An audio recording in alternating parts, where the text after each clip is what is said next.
Chapter 2849, Hong Xinyuan's Choice in one of Yuan City's upper zone's mansion districts. Uncle Hong, did something happen? Why did you suddenly call for me? Mushin asked in confusion as she looked at Hong Xinyuan, who was standing by a French window and looking at the night view outside. She was just about to explore an ancient ruin. She had gathered her subordinates already. If she were lucky, she might discover a Tier 4 legacy land or a legacy guidance there. These things were incredibly important for the current Frost Heaven. The War of Worlds would be starting soon. Although her investigation had turned up very little information about the war, she had managed to deduce that they would face players of another world. At that time, the only options left for them would be to conquer or be conquered. It would be different from when players of other worlds entered the main continent. There would be no third option available to them. Hence, Frost Heaven needed to make as many preparations as possible before the War of Worlds began. Naturally, increasing the number of Tier 4 players the guild had was a top priority. Kurue, who stood beside Mushin, was also confused by Hong Xinyuan's summons. She had just fallen asleep, yet before she could get any rest, she was rudely roused out of bed. Hence, she was still incredibly sleepy and wanted nothing more than to crawl back into her bed right now. Take a look for yourselves, Hong Xinyuan said as he passed a document to Mushin and Kurue. The document was none other than a summary of Wang Xinyuan's home assault in the 6th Southern District. How is this possible? Mushin couldn't help doubting her eyes when she read the report. She had heard of Haitian City's upper zone's Wang Xianming. An expert of his caliber could definitely rank as the number 1 or number 2 expert in the base layer of Yuan City's upper zone. If such an expert decided to take covert action, even the Boulder Corporation would be powerless. All the corporation could do was have its members take shelter in its mansion temporarily. Nevertheless, Wang Xianming had not only failed in his attack on Shifeng but even gotten apprehended. How could anyone possibly believe this? He was actually that powerful? After reading the report, Kurue was now wide awake. Simultaneously, a hint of confusion had appeared in her eyes. Everything is as the report states. Looking at Mushin's surprised expression, Hong Xinyuan said, I have to admit that I indeed underestimated Shifeng. It seems that he has kept a lot more secrets than we thought. After pondering on the matter for a moment, Mushin asked, Uncle Hong, do you mean for us to deepen our relationship with Zero Wing? That's right. You already know what's coming in the future. When the war begins, even superpowers will have difficulty surviving. If we wish to survive, thoroughly solidifying our alliance with Zero Wing will undoubtedly be a good choice, Hong Xinyuan said, nodding. I also plan to sell some of the corporation's phantom potions and life potions to Zero Wing. These should be what Zero Wing lacks the most right now. I understand. I'll contact Zero Wing immediately. Mushin nodded and promptly left the living room. Kurue snapped out of her daze. Looking at Hong Xinyuan, she asked, Uncle Hong, do we need to go to such lengths? If Hong Xinyuan were merely trying to form a strategic alliance with Zero Wing, then she could still accept such a decision. After all, the present strength and potential Zero Wing had displayed far exceeded those of the various superpowers. In fact, Zero Wing might even become an existence rivaling the 5 great super guilds. The only things the guild lacked now were time and talents. However, Hong Xinyuan's decision to sell some of the Boulder Corporation's phantom potions and life potions to Zero Wing greatly confused her.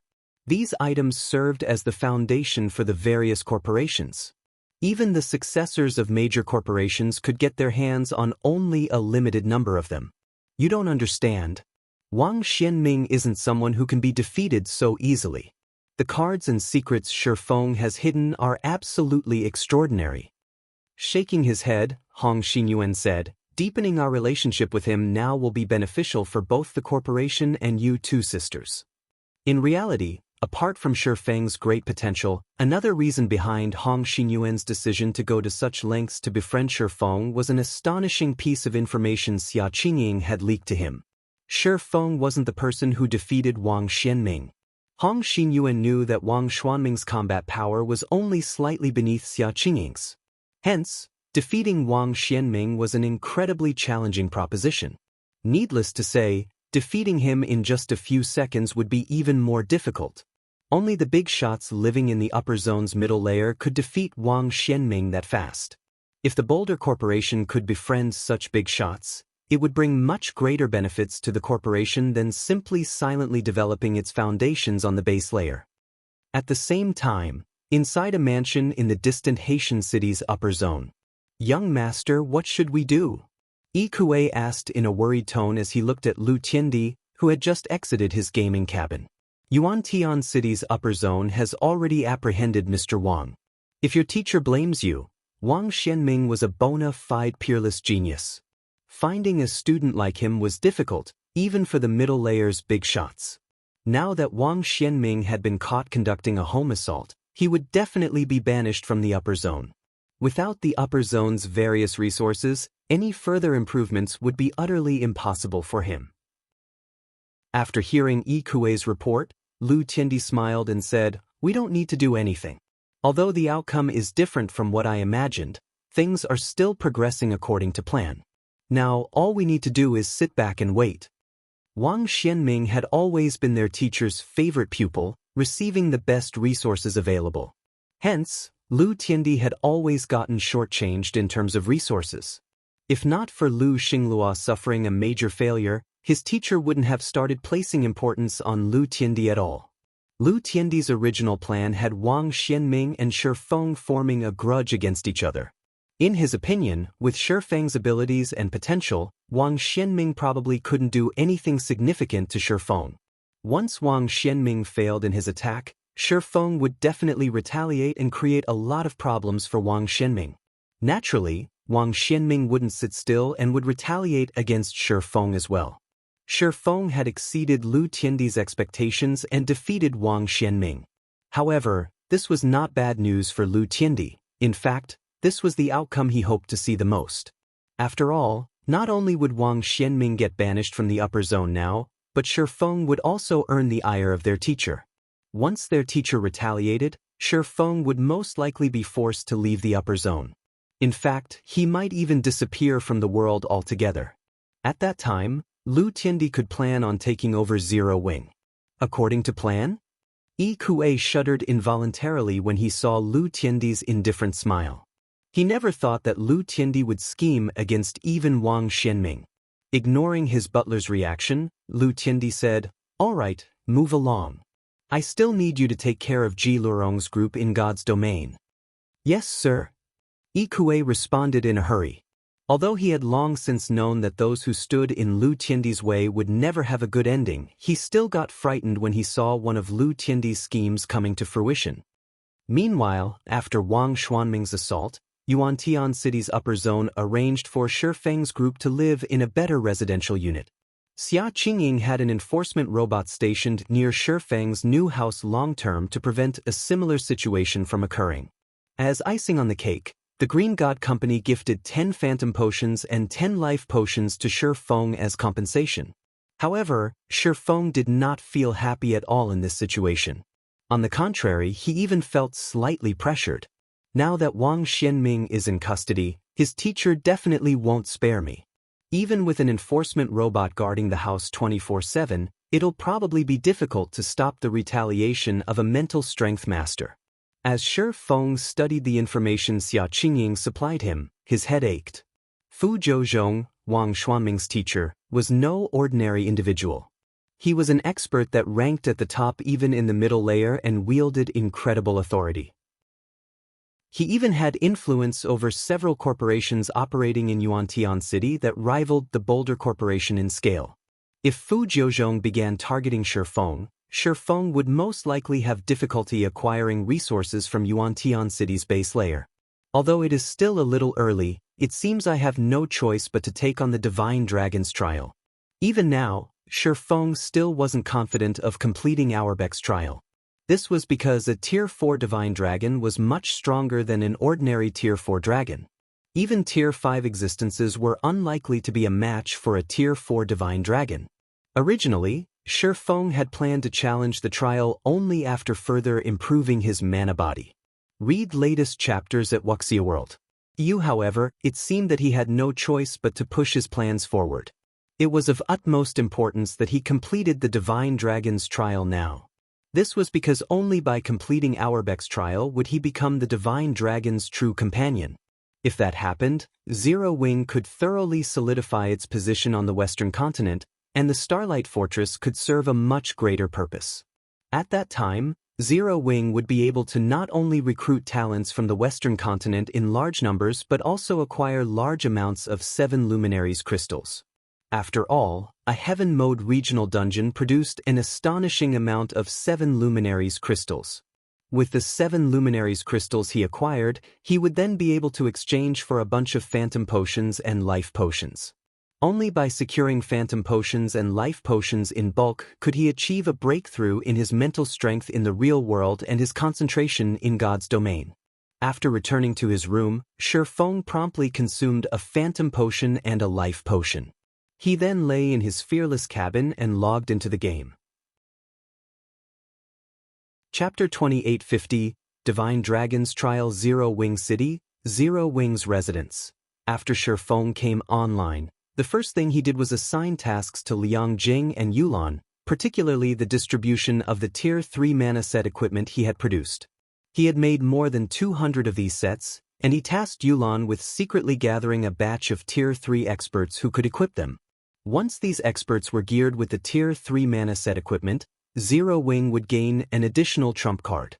Although the modified Tier 3 mana set equipment wasn't as powerful as the original version, there was only a 15% decrease in the basic attributes it provided. A Tier 3 player equipped with the modified set could still go up against mythic monsters of the same level. In addition, Shi Feng passed the Treasure of Fire to Melancholic Smile and had her procure as many mysterious flames as possible. They could offer the Seeds of Flame converted as an award for the Candlelight trading firm's forgers and alchemists. By doing so, they could not only increase Candlelight's productivity but also attract more lifestyle players to join the firm. After all, a lifestyle player's promotion was largely influenced by their production success rates. When Melancholic Smile received the Treasure of Fire from Shi Feng, she was shocked. Then, uncontrollable excitement welled up inside her. She had always had a passion for mysterious flames. However, incredibly powerful mysterious flames weren't easy to find. And even when the guild did find some, she didn't have the ability to make it her own.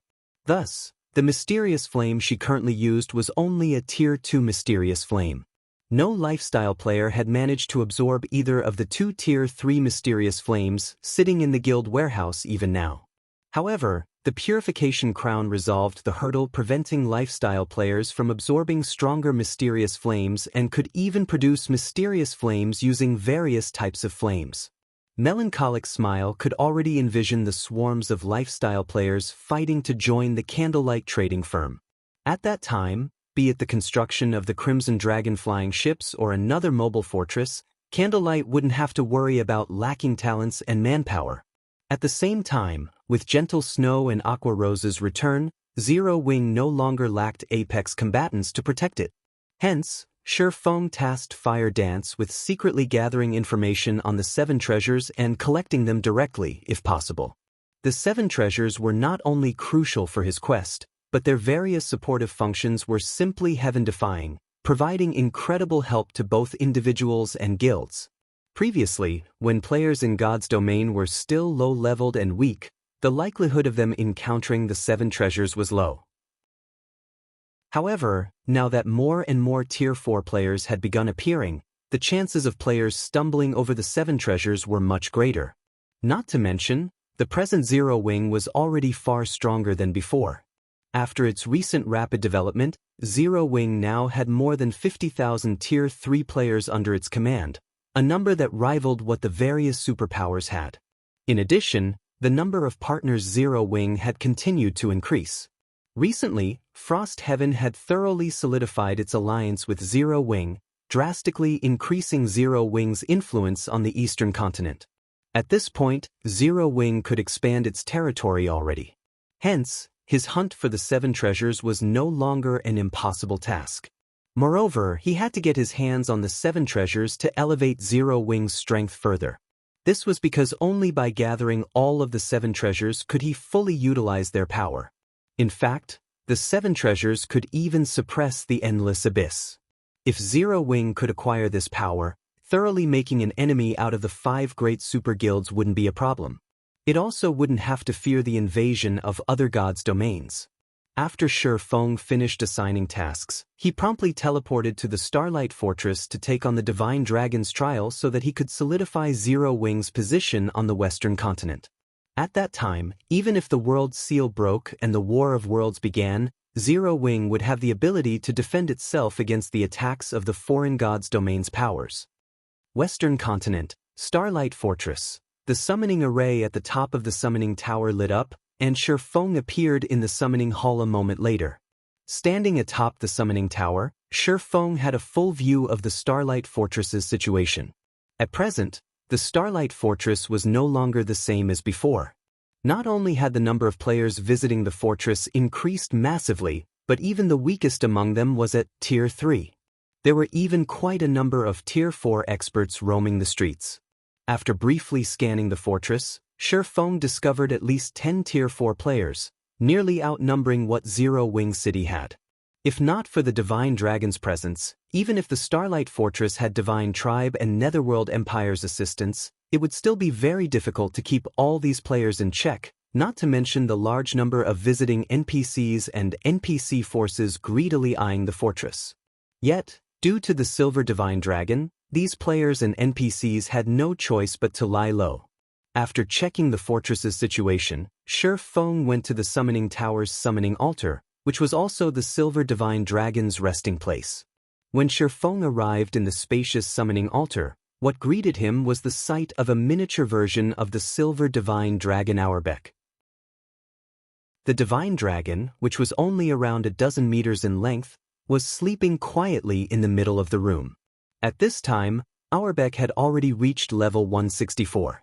The aura it released now was on a whole other level. It was also much stronger than the dragon Shi Feng had slain in the ancient god's domain. In fact, Shi Feng found it quite difficult to stand in the aura Audiobook exuded. If an ordinary Tier 4 player were in his place, they wouldn't even be able to approach the Divine Dragon. Looking at the fully recovered Silver Divine Dragon, Shi Feng gained further understanding of Divine Dragons. He had to admit that Divine Dragons truly weren't existences humans could offend. Despite Audiobook being only at the Tier 4 mythic rank, it was still strong enough to defeat ordinary Tier 5 existences. As for Tier 4 existences, they were nothing but ants in front of a Tier 4 Divine Dragon. "Little human, you've come." Audiobook woke up upon sensing Shi Feng's arrival. Looking at Shi Feng with its golden eyes, it said in satisfaction, "It seems you have made your preparations to challenge the trial." "Yes, esteemed Divine Dragon," Shi Feng agreed, nodding. Both his mana body and concentration standards had already reached a bottleneck, and it was unlikely he could make a breakthrough within a short time. If he wished to elevate his strength further, the only way to do so would be by obtaining a legendary weapon or equipment. However, this evidently wasn't a feasible plan, as every legendary weapon and equipment required a lot of time and manpower to acquire. "Good. Since you're confident in taking on the trial, I will let you challenge it as per our previous agreement. However, let me make this clear. You only have 3 opportunities. If you fail to pass the trial in 3 tries, the contract between us will be dissolved," Audiobook said as it rose from the ground. "As for the trial you will be undertaking, it is the trial that has been passed down through generations among the dragon race. Originally, this trial was created for dragons. However, since you wish to become my companion, you will have to complete the Tier 4 Infant Dragons trial at the very minimum."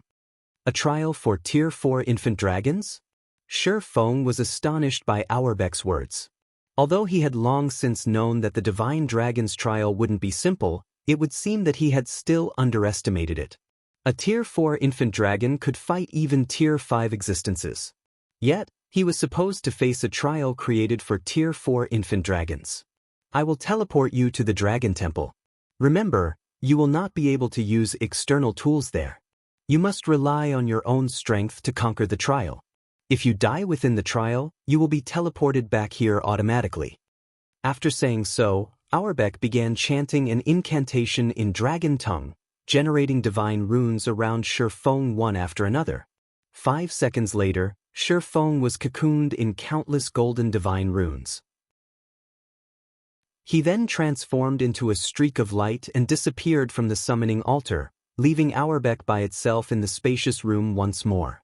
After briefly getting dazzled by runes, Shi Feng gradually recovered his sight and found that he stood before a majestic temple. The temple was tens of thousands of meters tall, and it looked like a huge mountain. Even a dragon would appear tiny in front of this temple, let alone a human. As soon as Shi Feng walked up to the 1,000-meter-tall door before him, an ancient and deep voice suddenly rang out in his mind. A human? No, you're not a human. How interesting. Auerbach actually sent you here to take the trial?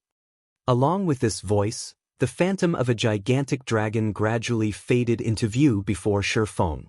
This dragon was well over 1,000 meters tall, and when it appeared, Shi Feng immediately felt stifled. For a moment, he wondered if he was standing before a Tier 6 god. It seems that little fellow has a really favorable opinion of you to actually let you take the trial, the dragon said as it looked at Shi Feng. Smiling, it continued, very well. I will abide by the old contract since Auerbach has sent you here. You should prepare yourself. You might not be able to pass this trial, but if you do your best, you will still receive great benefits, so make sure to cherish this opportunity. After the dragon finished speaking, Shi Feng found that the view in front of him had changed completely. Now, what was before him wasn't a massive temple but a broken bridge covered in gray mist. Meanwhile, he was currently standing on this broken bridge, and he could vaguely make out land in the distance. The instant the gray mist enveloped him, Shi Feng was stupefied. Eternal energy. Read latest chapters at Wuxia World. EU to be precise, it's eternal energy condensed into a mist form. The moment the gray mist enveloped Shi Feng, his mind felt refreshed like never before. Numerous ideas constantly emerged from the depths of his brain, and he could also view the operating principles of the mana surrounding him with unprecedented clarity. Before Shi Feng could recover from his shock, the dragon's deep voice echoed in his mind once more. Repair the broken bridge using mana. So long as you repair 1/3 of the bridge, you will pass the trial. Your time limit is 3 days. However, for every 300 meters you progress, the time limit will get extended by an additional day. If you fail to repair 1/3 of the bridge when your time runs out, you will have failed the trial. When the dragon finished speaking, Shi Feng heard rocks breaking off somewhere nearby. Turning toward the sound source, he found that the bridge's broken end was continuously crumbling. At this rate of collapse, let alone 3 days, the remaining portion of the broken bridge would disappear completely in just a few hours. And once the bridge disappeared, he would plunge into the endless darkness below. Chapter 2851, Mana Reconstruction. What an amazing bridge! When Shi Feng spread his senses across the broken bridge, he was astounded. This was because this bridge was actually made entirely of mana that had solidified. Although this mana was solid, it was akin to sand. He could walk on this bridge without it collapsing like a sandcastle only because of special mana constructs holding the grains of sand together. After thinking up to this point, Shi Feng promptly extended his mana domain to take control of these mana constructs and prevent the bridge from collapsing any further. However, the instant he did so, he was stunned. Manipulating solidified mana, is this taxing? Shi Feng had plenty of experience manipulating mana that had condensed into a mist or liquid. In fact, he could control liquid mana as if it were his own arms. Yet, when he tried manipulating only a small bit of solid mana, he felt as if he was trying to move arms that had been injected with lead. Not only was the process incredibly strenuous, but even the slightest distraction meant immediately losing control of the mana. Meanwhile, the difficulty of maintaining the entire bridge's integrity was akin to holding up a weight of tens of tons. Not to mention, he also had to have this solid mana move according to his will to reconstruct the collapsed portion of the bridge. Looking at the continuously collapsing bridge, Shi Feng finally understood just how difficult this trial was. Let alone reconstructing the bridge, just keeping the bridge from collapsing any further was already a monumental task. As Shi Feng racked his brain over how to prevent the bridge from collapsing, The phantom of a gigantic dragon was quietly observing him in a distant cloud of mist. His grasp on mana is too immature. Let alone 3 days, he won't last even 3 hours at this rate. After taking a look at Shifeng's understanding and control over mana, the dragon shook its head and wings, disappearing silently from the mist. Time passed quickly. Now, less than half of the broken bridge, which was originally over 20 meters long, remained. Moreover, the bridge's rate of collapse was even accelerating as it grew shorter. This won't do. At this rate, the entire bridge will be gone in less than half an hour. I need to think of a way to stabilize a small portion of the bridge first. Shifeng had a headache as he looked at the collapsing bridge. He gave up on manipulating the entire bridge and chose to secure only a 2-meter length of the bridge. This was also the maximum amount of solid mana he could currently manipulate.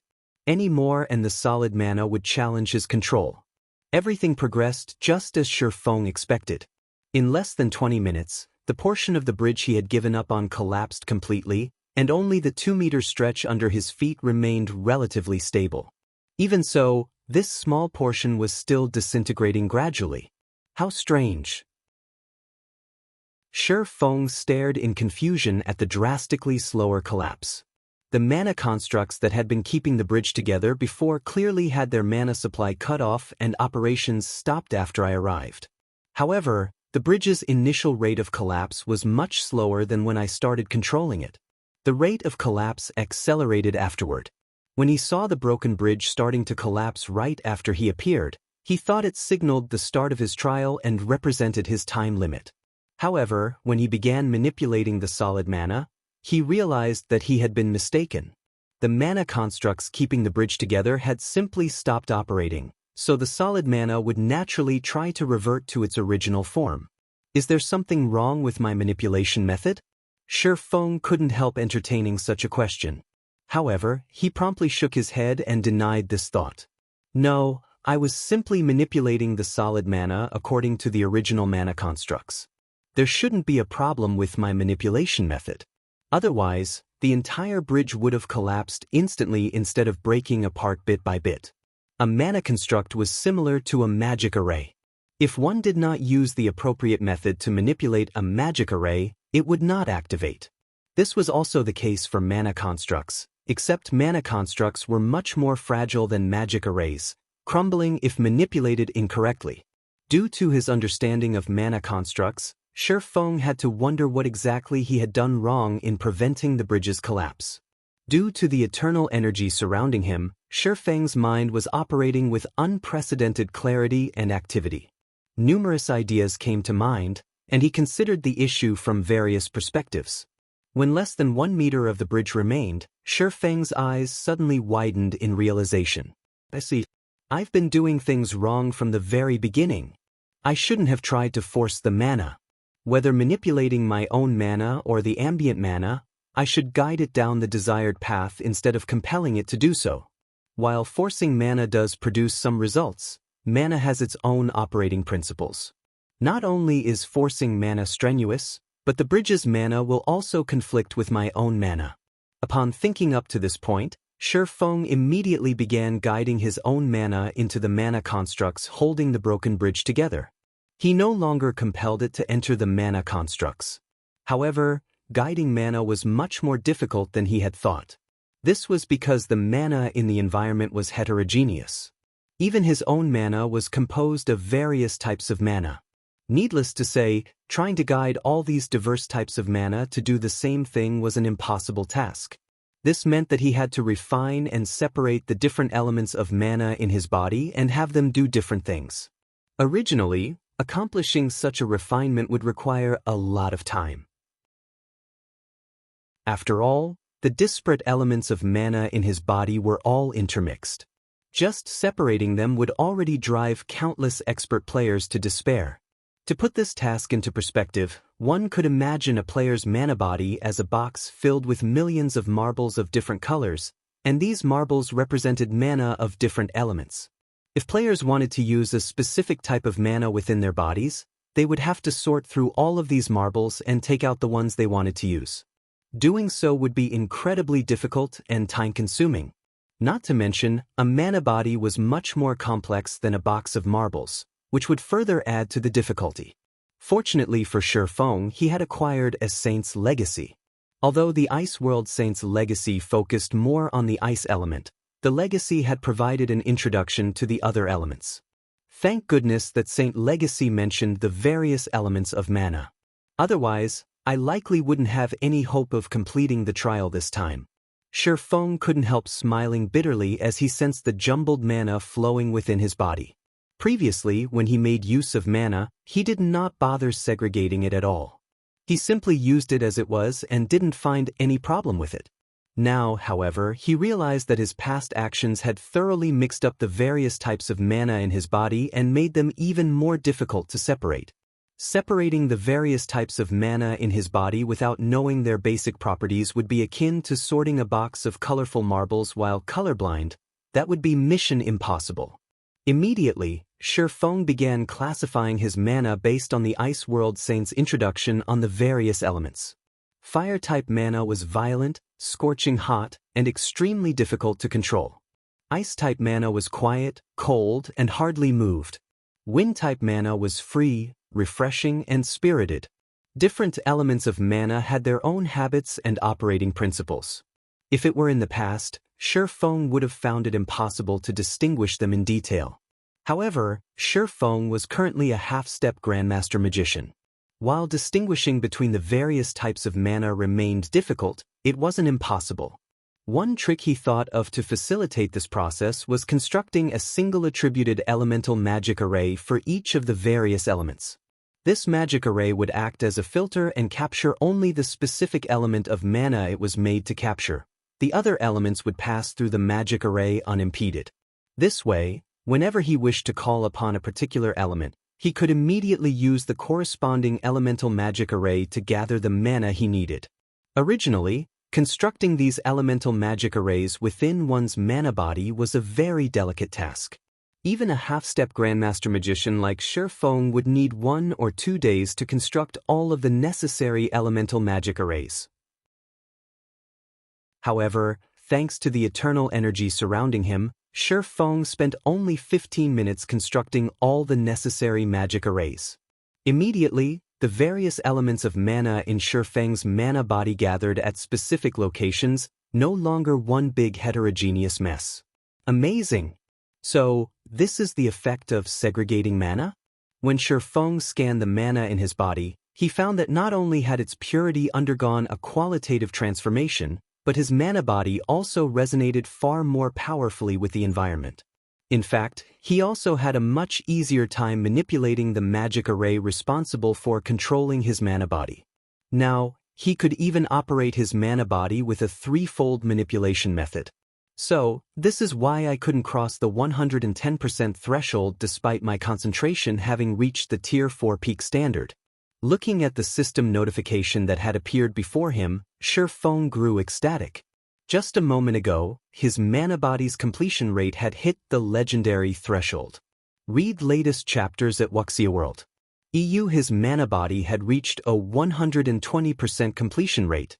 Meanwhile, the instant his mana body reached the 120% threshold, Shifeng sensed his physique improving significantly and his perception of his surroundings rising to a whole other level.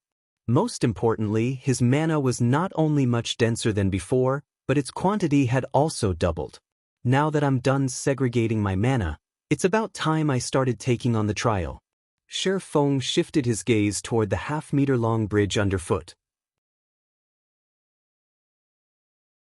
Chapter 2852, Breakthrough. Tier 5 concentration. Even without Shifeng deliberately maintaining the bridge, the aura he radiated was now enough to slow the bridge's collapse drastically.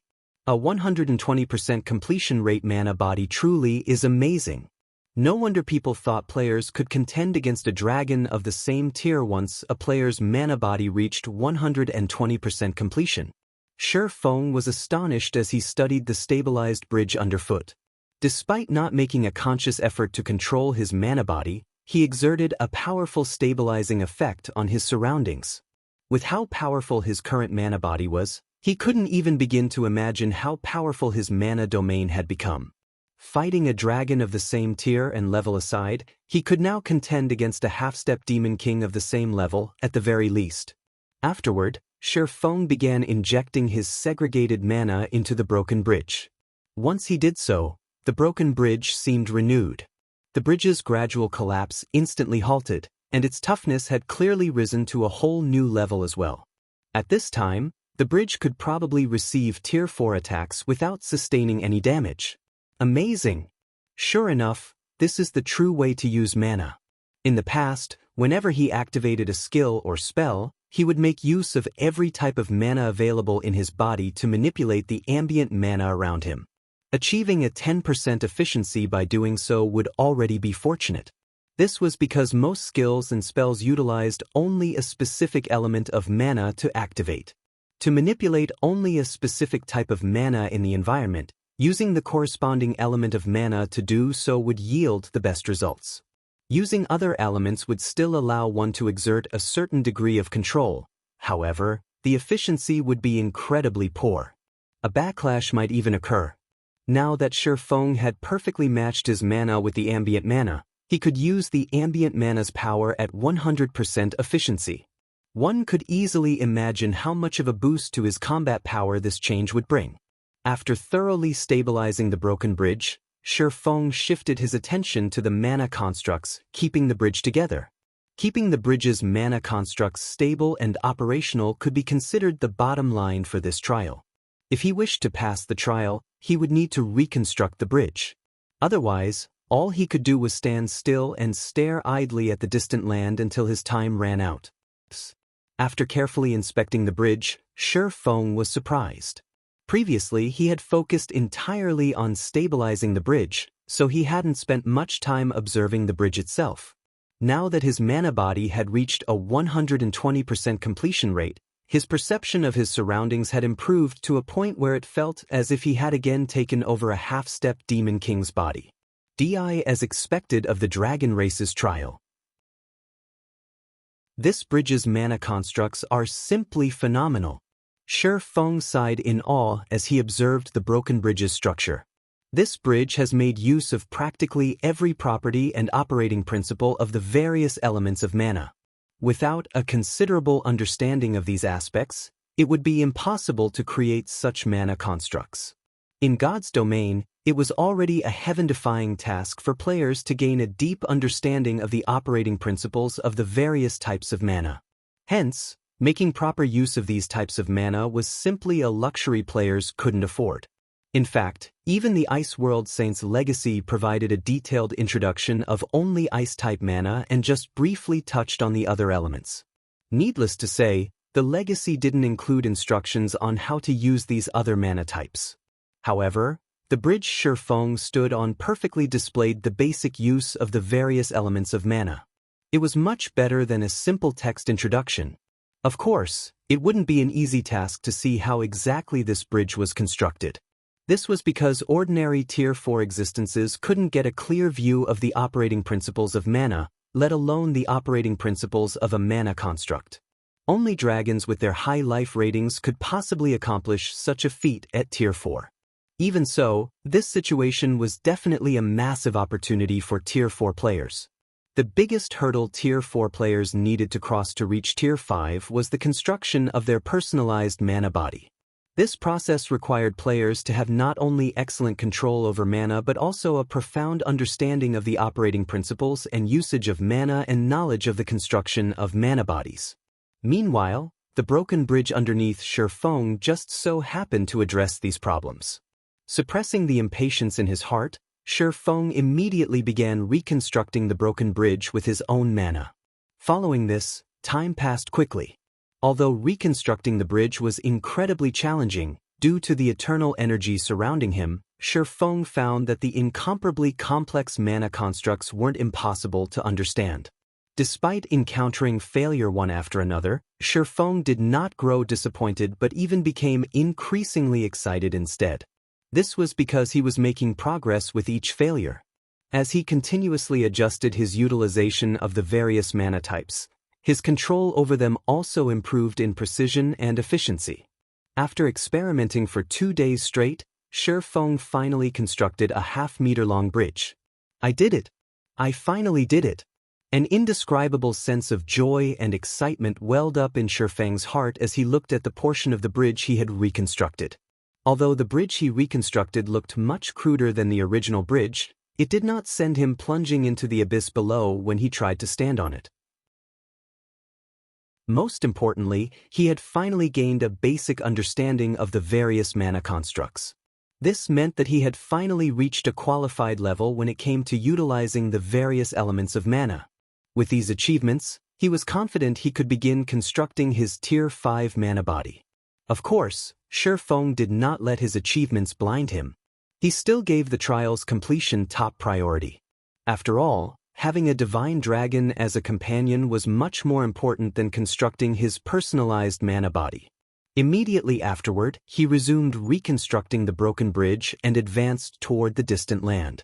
Although Shi Feng had spent 2 days reconstructing his first half-meter-long segment, now that he had a foundation, he could reconstruct the subsequent segments much more quickly. Moreover, he also improved his precision with every segment he reconstructed, which, in turn, made his reconstructions look increasingly refined. After working for nearly a day, Shi Feng finally reached the 500-meter mark, his achievement extending his time limit by 1 day. The distance from the starting point to the distant land is roughly 20 kilometers. So, I'll need to extend the bridge by 7 kilometers or so to pass the trial. If I can complete 500 meters per day, I should finish this trial within half a month. After Shi Feng made some rough mental calculations, anticipation filled him. Although he would be spending much more time in this trial than he initially expected, the harvest he would gain was very much worth the time spent. After resting for a moment, Shi Feng promptly resumed his job as a construction worker. Meanwhile, after another 8 days had gone by while Shi Feng was reconstructing the broken bridge, a loud tearing sound suddenly appeared in a secret land in the eastern continent. A spatial channel several kilometers tall and 20 kilometers wide was sealed in this secret land. The moment the loud tearing noise sounded, the divine runes sealing this spatial channel shattered and faded out of existence. It is still starting in the end? An illusory figure appeared before the spatial channel. After looking at the spatial channel with a complicated gaze, this figure then disappeared without a trace. At the same time as this illusory figure disappeared, nearly 20 figures emerged from this gigantic spatial channel. Every one of these figures exuded powerful and ancient auras highly incompatible with the surrounding space. Ha! It's finally open! Our guild was even the first to discover it. So, this is an alternate god's domain? Why is the ambient mana here so thin? Although the mana density is somewhat low here, it is still another god's domain. Hurry up and notify the guild leader and the others. Tell them that the seal has been lifted and that the world passage is open. Have them make the necessary preparations. I'll go ahead with a team to understand the situation of this god's domain. We must claim this world for ourselves ahead of the other guilds, said the middle-aged man standing at the head of the team. At the middle-aged man's words, the team immediately split into 2 groups. 3 players returned to the world passage, while the remaining 15 players charged straight toward the secret land's exit. As these foreign invaders were taking action, Shi Feng was struggling inside the distant special space. I didn't think that reconstructing the bridge would place such a huge burden on the brain. It's already been 8 days, yet I haven't even reached the 3,400-meter mark. I've also exhausted more than half of my concentration already. Shi Feng smiled bitterly as he looked at the distant land. Read latest chapters at Wuxia World. At this time, he more or less understood why the giant dragon had such low hopes for him. Originally, he thought that he could progress 500 meters a day. However, the more time he spent in the trial, the greater the mental pressure he suffered from reconstructing the bridge. Whenever he tried manipulating the bridge's mana constructs, he felt like needles were pricking his mind. Moreover, the degree of pain intensified as he progressed, making the bridge's reconstruction increasingly difficult. Now, he couldn't even manage 300 meters in a day. Despite this situation, Shi Feng had no intention of giving up. After all, Every moment he spent in this special space allowed him to improve his control over the various elements of mana. If possible, he even wished he could spend several months in this special space. However, this obviously wasn't allowed, as proven by the increasingly powerful mental pressure he suffered. This feature was most likely implemented to deal with anyone trying to exploit this special space's benefits. Shi Feng continued pushing forward for the next 3 days. By the end of the 3rd day, Shi Feng would suffer intense pain even if he only slightly manipulated his mana. After the 4th day, Shi Feng's complexion had not only become deathly pale, but even his consciousness was beginning to blur. Meanwhile, as his consciousness grew increasingly hazy, he gradually understood that his time in the trial was coming to an end. This wasn't just because he was running out of time but also because he would thoroughly exhaust his concentration and collapse after a few more attempts. The next moment, after Shi Feng completed another 1-meter-long segment and was about to lose consciousness, the system's crisp and indifferent voice suddenly entered his ears. "System, congratulations. Your concentration has reached the Tier 5 standard. It is also detected that your mana body has reached the 120% completion rate. You have one opportunity to receive a world blessing and reconstruct your sea of consciousness. Do you wish to activate the world blessing now? Opportunity will be rejected by default if you do not respond in 3 minutes." Chapter 2853, Upgraded Soul Reconstruct My Sea of Consciousness? Shi Feng was shocked and confused as he looked at the system notification. The concept of reconstructing one's sea of consciousness wasn't foreign to him. In fact, he knew plenty about it. However, it was precisely because of this that he found this situation unbelievable. The sea of consciousness, to put it simply, referred to a player's soul. It was also something related to the promotion of Tier 5 players to Tier 6. The qualitative transformation of the soul. Any player who wished to get promoted to Tier 6 needed to have not only a powerful body but also a powerful soul. Only when both requirements were met could players get promoted to Tier 6. Of the two conditions, the requirement of a sufficiently powerful soul was more difficult to fulfill. This was because the soul was an illusory object. The only thing players could do to upgrade their soul was continuously raise their concentration standard. By doing so, their soul would automatically grow stronger over time. However, this form of improvement was incredibly slow. Even if a player's concentration reached the Tier 5 peak standard, their soul wouldn't develop that fast. If one wished to let one's soul undergo a qualitative transformation, one would need to experience numerous events that tempered the mind. Of course, there was an even quicker method to do so, raising one's concentration to the Tier 6 God-ranked standard. This was an incredibly frightening concentration standard where players could continuously modify and improve their sea of consciousness through their own will. The benefits a Tier 6 concentration provided were far superior to those of a Tier 5 concentration. In addition, there was also a third method, relying on external items to destroy one's inherent sea of consciousness and construct a new one. This method was similar to how players with Tier 6 concentration modified their sea of consciousness, only much more ruthless and thorough. Reconstructing a sea of consciousness meant destroying everything that currently existed and creating a completely new one. It was different from what players with Tier 6 concentration did. These players would gradually address the flaws of their existing sea of consciousness, refining it over time. For Tier 5 players, the opportunity to reconstruct their sea of consciousness was both rare and precious. Shi Feng never even dreamed of receiving such an opportunity before getting promoted to Tier. After pondering in silence for a moment, he chose to accept the world blessing and the opportunity to reconstruct his sea of consciousness. System, the world blessing will be granted in 30 seconds. Please make the necessary preparations. The higher your completion rate, the better the reconstructed sea of consciousness will be. The higher the completion rate, the better. Not daring to be careless, Shi Feng took a deep breath, stopped work on the bridge, and focused only a portion of his consciousness on stabilizing it to prevent it from collapsing. He planned to give the reconstruction process his all. 30 seconds went by in the blink of an eye. Shi Feng felt an unprecedented pain assault him as if his soul was getting ripped out of his body. Had he not absorbed the Tier 4 hellfire before, he wouldn't have been able to endure this pain at all. However, after 10 seconds of this soul-wrenching pain, it disappeared all of a sudden. Simultaneously, Shi Feng felt his mind go completely blank. As for his soul, what remained of it were only countless soul fragments. Immediately afterward, numerous magic arrays appeared before him. These magic arrays were so complex that despite being a half-step Grandmaster Magician himself, he was still shocked.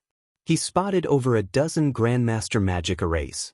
As for Master magic arrays, they easily numbered over 100. Meanwhile, all of these magic arrays joined together to form an incomparably large soul array. System: you have 4 hours to reconstruct your Sea of Consciousness. Once 4 hours have passed, the world blessing will disappear. If you do not achieve at least a 40% completion rate by the end of these 4 hours, your Sea of Consciousness will not be reconstructed. Afterward, as a consequence of having your soul shattered, you will enter a weakened soul state for 20 natural days. 20 days? Shi Feng wasn't particularly surprised by the penalty for failure. Opportunities and risks came hand in hand in God's domain. In fact, a 20-day penalty could even be considered very light. If a Tier 5 expert were to find out that this opportunity came with such low risks, they would do everything they could to secure it. Subsequently, Shi Feng stopped thinking about other things and focused on copying the soul array into his Sea of Consciousness. He couldn't decide whether he was fortunate or unfortunate. The fortunate part of this situation was that he had accepted the world blessing while in this special space full of eternal energy. He would have a much easier time drawing the soul array in this environment. The unfortunate part was that, along with the destruction of his soul, he had lost the ability to stabilize the broken bridge. In other words, he didn't have 4 hours to complete the soul array at all. Despite his frustrations, Shi Feng did not give up on this opportunity. Moreover, due to the eternal energy's effects, he managed to familiarize himself with the master magic arrays and replicate them with ease. The soul array's completion rate rose at a rate visible to the naked eye. 1%, 3%, 7%. In just 1 hour, Shi Feng had already completed 16% of the gigantic soul array. At this rate, he could definitely reach the required 40% within 4 hours. Even if copying the Grandmaster magic arrays later would slow down his progress, reaching 40% shouldn't be difficult. Another 1.5 hours went by, during which the soul array's completion rate had reached 35%. Shi Feng found his progress unbelievable. Hence, he attempted to copy his first Grandmaster magic array. The instant he completed the magic array, his progress rose from 35% to 38%. It increased by this much? Shi Feng looked at his progress bar in surprise. Completing a master magic array didn't even increase his progress by 0.5%. Now, completing just one Grandmaster magic array had raised his progress by 3%. Meanwhile, under the eternal energy's effects, his speed in copying the Grandmaster magic array wasn't much slower than when he worked on the master magic arrays. Without my support, the bridge can last 3 hours at most. I only have about 20 minutes left now, so I can only attempt one more Grandmaster magic array. Although Shi Feng guessed that the broken bridge would remain stable for 3 hours without his support, that was only an estimate. As a precaution, he decided to conclude his attempt after copying one more Grandmaster magic array. The soul array was massive. However, the crucial parts of the soul array were still the dozen or so Grandmaster magic arrays, particularly the 6 serving as the soul array's core. Originally, Shi Feng had thought to complete more master magic arrays to allow the core magic arrays to exhibit greater functionality. Unfortunately, he clearly did not have time for that. Now, he could only grit his teeth and draw the second core magic array. Time passed quickly. 10 minutes later, Shi Feng finished drawing the second core magic array. The soul array's completion rate jumped from 38% to 41%, reaching the system's requirement. Upon seeing this, Shi Feng chose to complete the reconstruction. System: magic array completion rate at 41%. You have met the basic requirement for reconstruction. Your Sea of Consciousness will be reconstructed according to the constructed magic array. Do you wish to begin the reconstruction? Reconstruct. Shi Feng promptly chose to go through with the reconstruction. Although he had more than an hour remaining before the world blessing disappeared, if he died midway, his reconstruction attempt would become forfeit as well. The next moment, after he approved the reconstruction, the soul array drawn in his sea of consciousness began operating. Although the soul array was still incomplete, just like the system stated, it was functional. As his sea of consciousness's reconstruction began, Shi Feng experienced an unprecedented mental clarity. His mind became much more active, and his reaction speed also improved significantly. After 20 seconds into the reconstruction, he discovered that his previously blurry sea of consciousness had become much more tangible. The change was akin to mist condensing into water.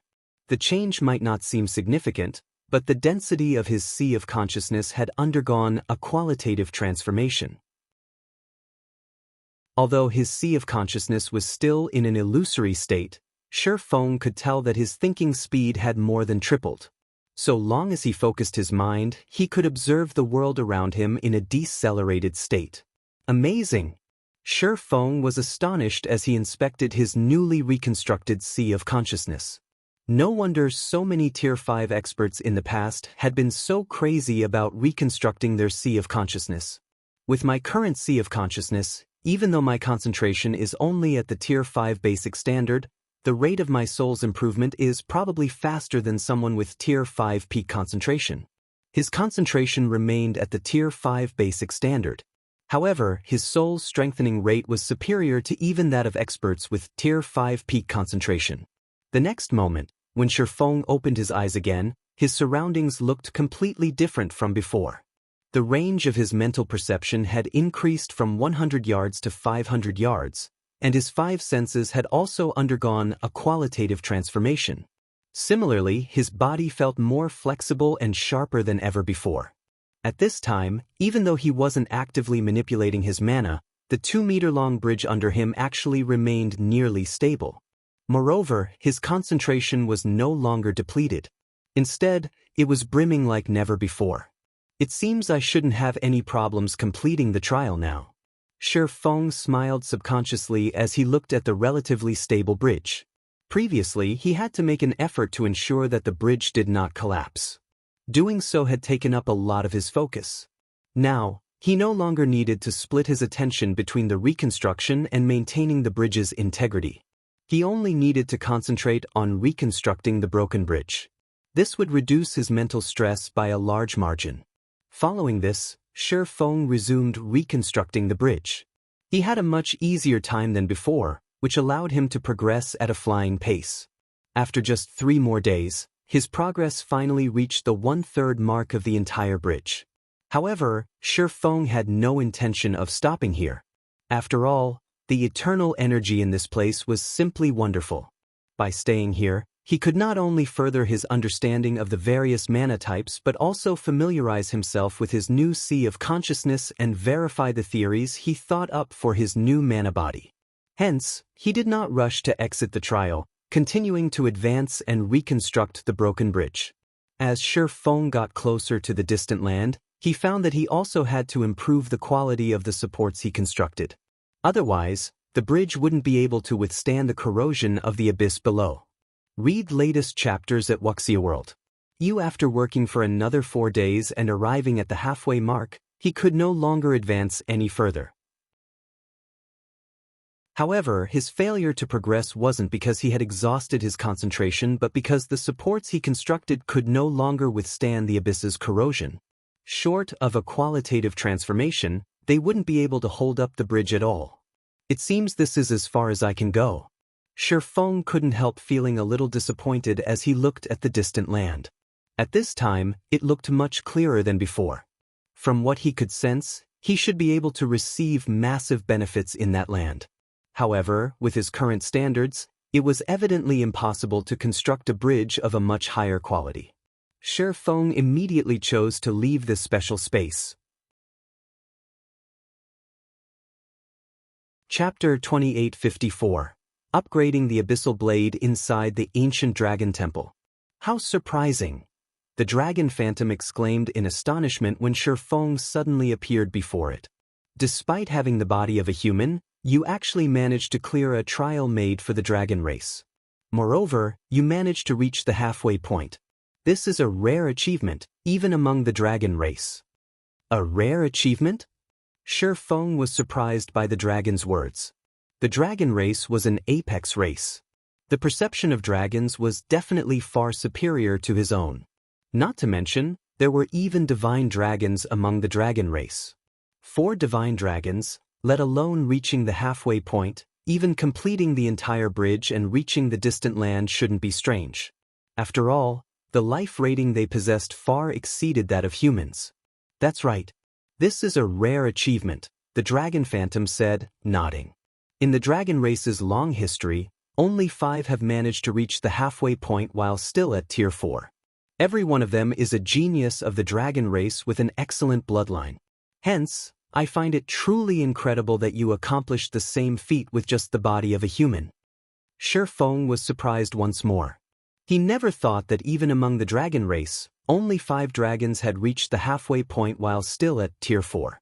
Reaching the halfway point was indeed a challenging task. Not only would one need to have a sufficiently powerful soul, but one would also need to utilize the various elements of mana to their very limits. However, having a powerful soul was a given for dragons. As for utilizing the various elements' basic properties, this was also as easy as drinking water for dragons. Otherwise, there was no way dragons could be so powerful. Normally, dragons that can reach the halfway point are already adults. I can now see why Auerbach decided to let you undertake the trial, the Dragon Phantom said, its eyes filled with praise as it looked at Shi Feng. Now, according to the ancient contract, you may take one of the 3 treasure chests stored within the treasury. As soon as the Dragon Phantom finished speaking, 3 massive treasure chests appeared before Shi Feng. The instant these treasure chests appeared, the mana within the Dragon Temple immediately thickened. In fact, a faint hint of divine might now wafted into the temple. As expected of the dragon race's reward. I doubt I can get such loot even from killing a Tier 6 god. Shi Feng was filled with an indescribable sense of shock as he inspected the 3 treasure chests before him. The trial rewards this time were simply mind-blowing. If taken to the outside world, any one of these 3 treasure chests could drive the entire god's domain wild.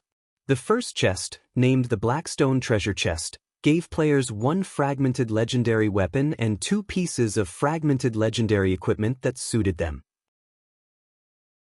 The second chest, named the Red Crystal Treasure Chest, contained 4 items, either Tier 5 skill books or Tier 5 legacy guidances suitable for the player. The third chest, named the Purple Jade Treasure Chest, rewarded players with 10 to 12 god crystals. The Blackstone Treasure Chest aside, both the Red Crystal Treasure Chest and Purple Jade Treasure Chest provided things Shi Feng greatly desired. At this time, he only needed to create a personalized mana body to get promoted to Tier 5. Hence, Tier 5 skill books were of great importance to him. If he relied only on legacy skill points, he would be able to acquire only 2 Tier 5 skills at best. God crystals were equally important to him. This was because god crystals were needed to upgrade many of the weapons and equipment he possessed, and upgrading these items would provide a tremendous boost to his combat power. Pick one. The Dragon Phantom smiled faintly when it saw the gleam in Shi Feng's eyes.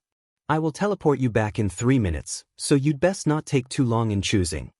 After giving the matter some thought, Shi Feng said earnestly, I've decided. I will go with the Purple Jade Treasure Chest. While the Red Crystal Treasure Chest was indeed important to him, he was, after all, still at Tier 4 right now. Moreover, the items appearing inside the Red Crystal Treasure Chest were completely random. If he were unfortunate, he might end up getting 4 Tier 5 legacy guidances. Moreover, god crystals weren't easy to come by.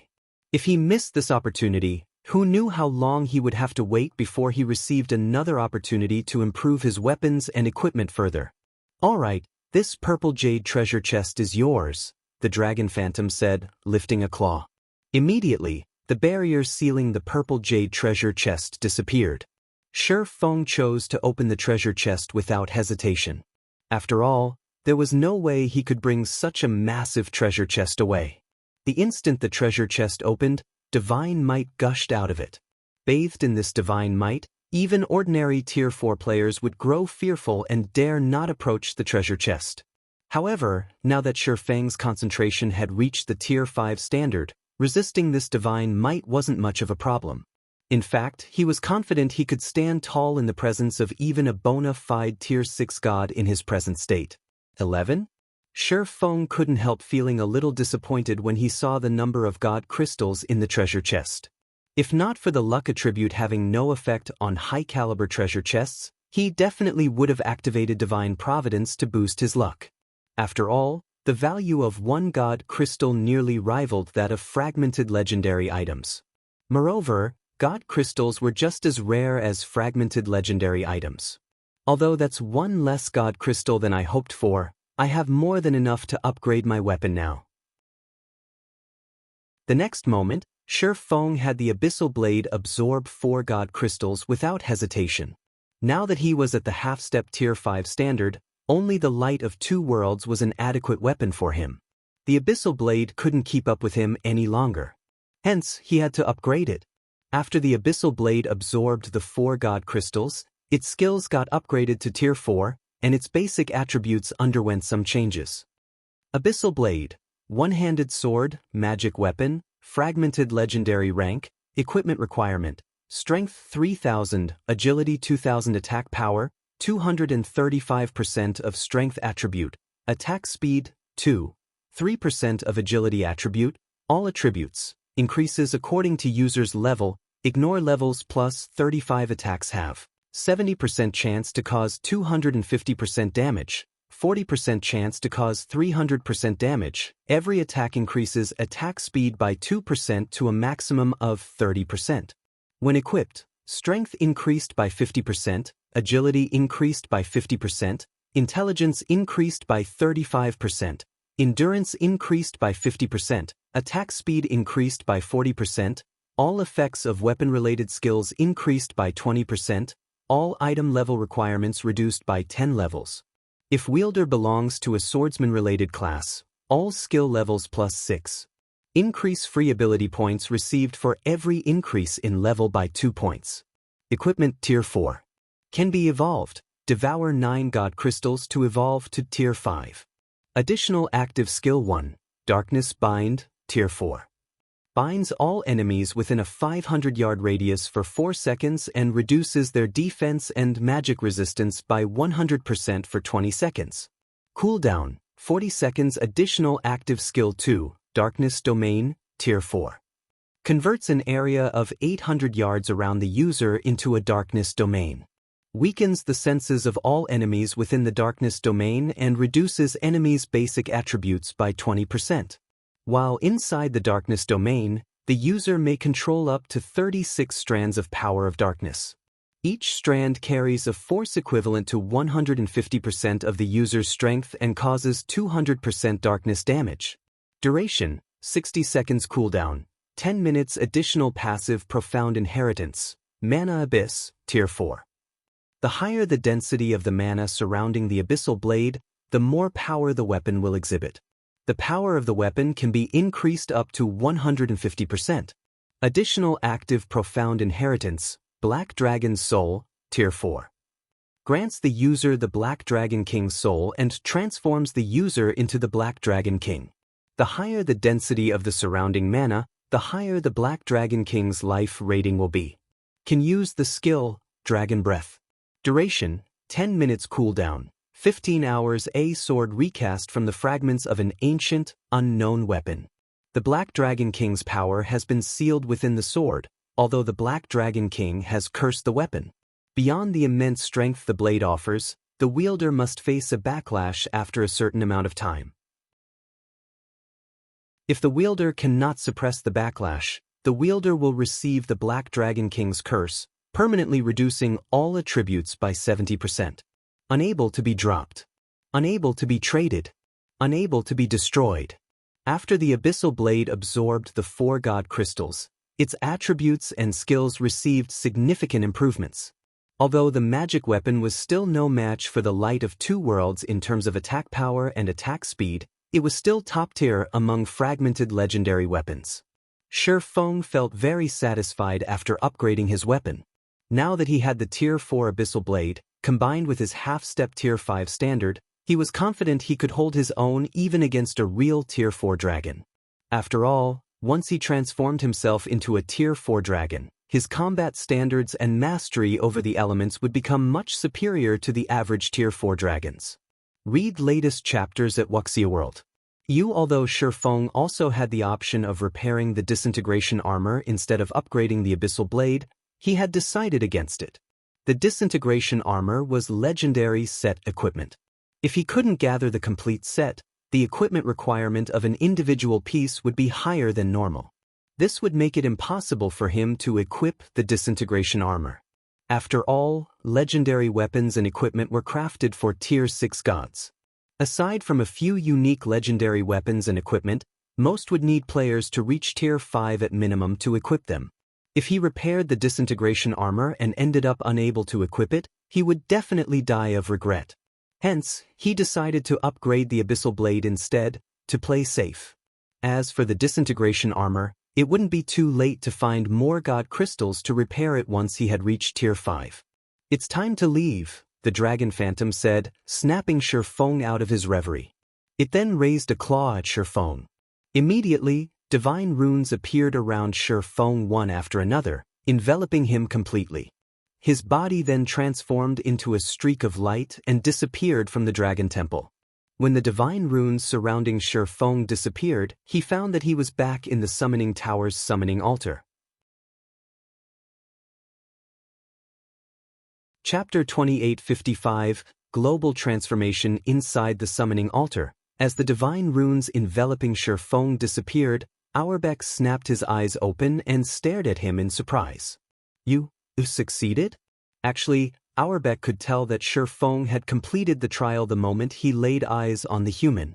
This was because Feng looked completely different in his eyes right now. Although there was no change to Feng's level, the mana he radiated was completely different from before he challenged the trial. Not only did Feng's mana blend much better with the ambient mana, but the quality of his mana had also undergone a qualitative transformation. The fact that Feng had such exquisite control over his own mana proved that he had conquered the trial. However, Auerbach still found this situation unbelievable. Feng would already be plenty amazing if he managed to complete the trial on his third attempt. Yet, now, Feng had actually completed the trial on his first attempt. I got lucky. Feng nodded. If his concentration hadn't broken through to the Tier 5 standard at the very last minute, which allowed him to receive the world blessing to reconstruct his sea of consciousness, completing the trial would have been a pipe dream. No. It is impossible for someone to pass the trial by relying on luck. It is all because of your own strength, Auerbach said, shaking his head. Since you've passed the trial, according to our contract, I, Auerbach, acknowledge you as my contractor from now on. As soon as Auerbach finished speaking, Feng felt a scorching sensation on his left arm. Before Feng realized it, the symbol of a silver dragon had been branded on his left arm. Simultaneously, the system's emotionless voice rang out in his mind. System, congratulations. You have completed the second phase of the epic quest, Void Cage, and received the Silver Divine Dragon Auerbach's acknowledgement. You have become a true dragon's contractor. You now have the ability to call upon the Silver Divine Dragon to fight for you at any time, rewarding 30 legacy skill points and 1 level. Feng's level immediately rose from level 150 to level 151.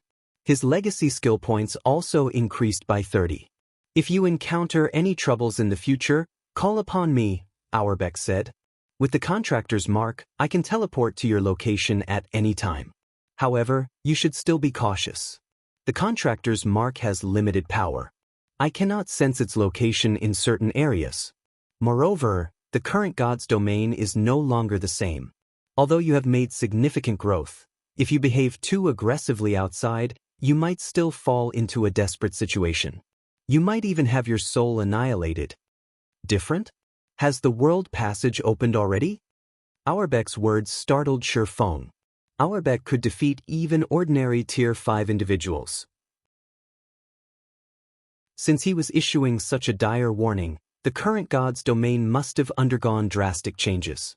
That's right. The world passage is completely open now. Existences of another world have invaded this world. In fact, some of God's domain's rules have already changed. You will understand what I mean if you go out and take a look, Auerbach said, nodding. He then pointed at the door that was sealed by a magic array and continued, "If you encounter trouble, it is best if you summon me immediately." "Thank you for your warning, Your Excellency. I will be careful." Shi Feng nodded and mentally noted to himself to be more careful.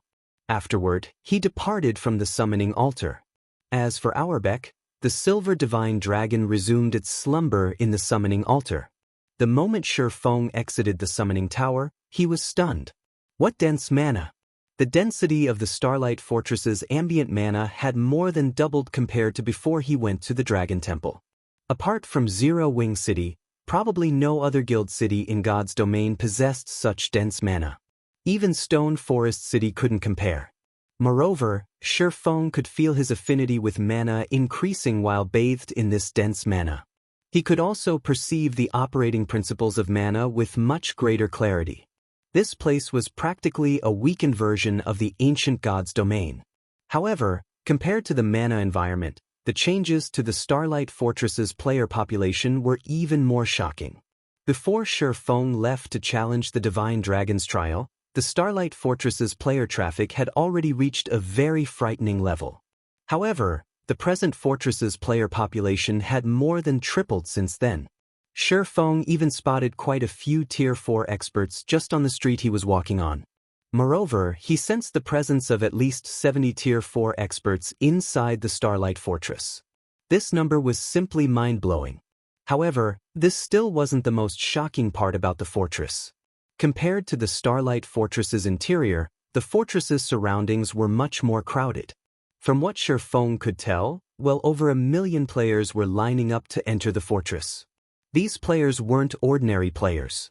Even the weakest one among them was a Tier 3 player, and every one of them was at least at level 135.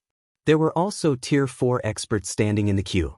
If not for these players standing in line obediently, Shi Feng would have suspected that these people were aiming to capture the Starlight Fortress. However, before Shi Feng could recover from his surprise, he saw a group of people charging through the main street toward the fortress's entrance. This group's leader was none other than Magic Eye Goddess Phythalia, the commander of Divine Tribe's Divine Hymn Legion. At this time, Phythalia had reached not only Tier 4 but also level 145. Given the intensity of the mana she radiated, she had broken through her mana body's 100% threshold as well. From what Shi Feng could tell, Phythalia should also have at least 2 fragmented legendary items on her. In her current state, she could probably hold her ground against a superior mythic monster of the same level. Moreover, aside from Phythalia, there were 3 other Tier 4s in the team she led.